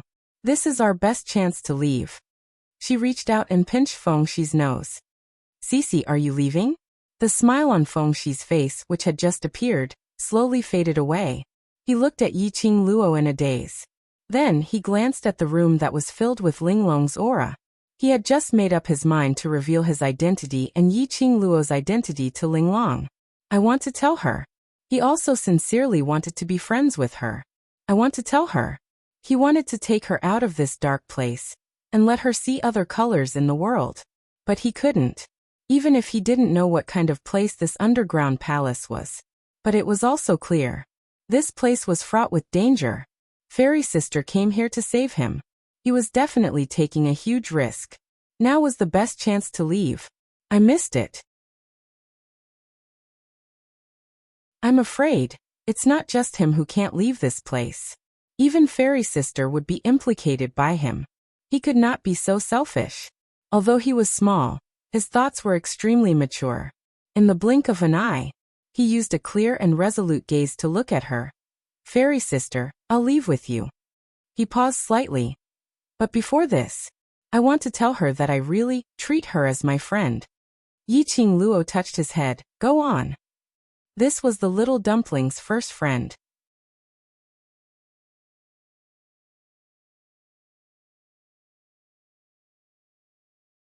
Chapter 4887. Yiqing Luo couldn't deprive Feng Shi of the joy of making her first friend. And Linglong, that girl, wasn't a bad person. To Linglong, Xiao Tuanzi was also her first friend. If she could, Yiqing Luo quite liked that the two of them could play together. It would be best if Feng Shi could change Linglong's spoiled and willful temper. Feng Shi took out a piece of paper and wrote down what he wanted to tell Linglong seriously. Every stroke was written in an extremely serious manner. Until he checked it 3 times. He then put down the pen. He placed the paper that was filled with words under Linglong's pillow. Fairy Sister, I'm done. Feng Shi ran back to Yiqing Luo. Yiqing Luo patted his little shoulder. Have you decided? Feng Shi nodded vigorously. The little girl's black and white eyes were filled with seriousness and solemnity. I know that Grandpa is worried about me. And I also know that Fairy Sister took a huge risk to save me. I can't be willful and only think about myself. He wanted to accompany his first friend. To accompany the friend who was alone other than him. But now it wasn't the time. He couldn't because of the importance he attached to friendship. Regardless of the others. He believed Princess Linglong would understand him. Yiqing Luo carried her with one hand. My little Cece, you've really grown up. She pinched the little boy's face. I'll bring you out now. Hold on tight to me. No matter what happens, don't make a sound. Can you do that? Feng Shi nodded vigorously. Her little hands circled Yiqing Luo's neck. Cece will not be a burden to Fairy Sister. Be good. Yiqing Luo carried Feng Shi and returned to the other side of the room. The Palace of Darkness really loved Linglong to the core. In this dungeon, which should be for the Jiang family's aristocrats, there was an extremely luxurious room specially built. Outside the window on the other side of Linglong's room was a flower bed. Under the bright luminous pearl, those transplanted flowers were in full bloom, bright purple and red. Extremely beautiful. Behind the flower bed, there was a towering wall. Yiqing Luo brought Feng Shi over the garden and climbed over the wall. When she looked down, below them was a pitch-black tunnel. He seemed to have returned to the tunnel that he had passed through before coming here. The other end of Linglong's room was actually connected to this passage. If he followed the path, he would be able to leave the underground palace. She could leave the underground palace now. However, what about Zhu Wuxin? Hiding a servant for such a long time. With Zhu Wuxin's skills, he shouldn't be discovered by those people from Dark Nether Palace. Even if they found out, he could also escape. However, now she had left with Feng Shi. Would Zhu Wuxin think that she was in this underground palace and was looking for her everywhere? When Yiqing Luo thought of this, her brows creased tightly into a bundle. How troublesome. Forget it, I'll send Feng Shi out first. Yiqing Luo took a look at the tunnel below. He was about to jump down. Suddenly, he heard a panicked roar from behind him. Oh no! The little brat from the Feng family is gone. And 7th. What happened? Quick! Hurry up and find him. The footsteps of the Dark Abyss Palace disciples and servants got closer. Oh no, they had been discovered. How could it be so fast? Yiqing Luo's pink lips pursed tightly as she lowered her head to look at the little one in her arms. Cece, hold on tight.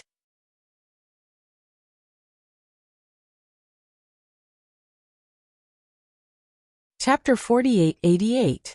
Feng Shi responded with an N. Yiqing Luo leaped up and landed lightly on the ground. Following that, she walked along the tunnel. It was pitch black inside the tunnel. She couldn't see the surrounding path. Yiqing Luo walked a few steps and sensed. Not right. When she came here, she specially constructed a map of the tunnel's topography in her mind as she walked. If she walked through it again, she would definitely feel a sense of familiarity. But the tunnel she was walking on now, the feeling was totally different. This tunnel wasn't the tunnel to leave the underworld. Yiqing Luo suddenly recalled the fork in the road when she came over. Could it be the tunnel she was walking on now? Was it another fork in the road? But now it was basically impossible for her to turn back. The Palace of Darkness's disciples would not give her this chance. She could only move forward. Yiqing Luo walked forward quickly. While she was moving forward quickly, she could clearly hear footsteps from all directions, and the sound of the Palace of Darkness's disciples exchanging information. In front, she could faintly see a bit of light. Yiqing Luo quietly got closer. To his surprise, he realized that the passageway led to a huge courtyard. In this cold and gloomy underground cave, there was an inexplicable strange feeling. This place. What place was this? In this underground palace. Why did they have to specially build such a courtyard that required so much time, effort, and money? Who was the person who stayed in this courtyard? Yiqing Luo recalled that Ling Long seemed to be the one who came from this tunnel. Could it be? The person in the courtyard was the mastermind behind the Palace of Darkness? Yiqing Luo's eyes wavered slightly. This side. Do you want to go take a look?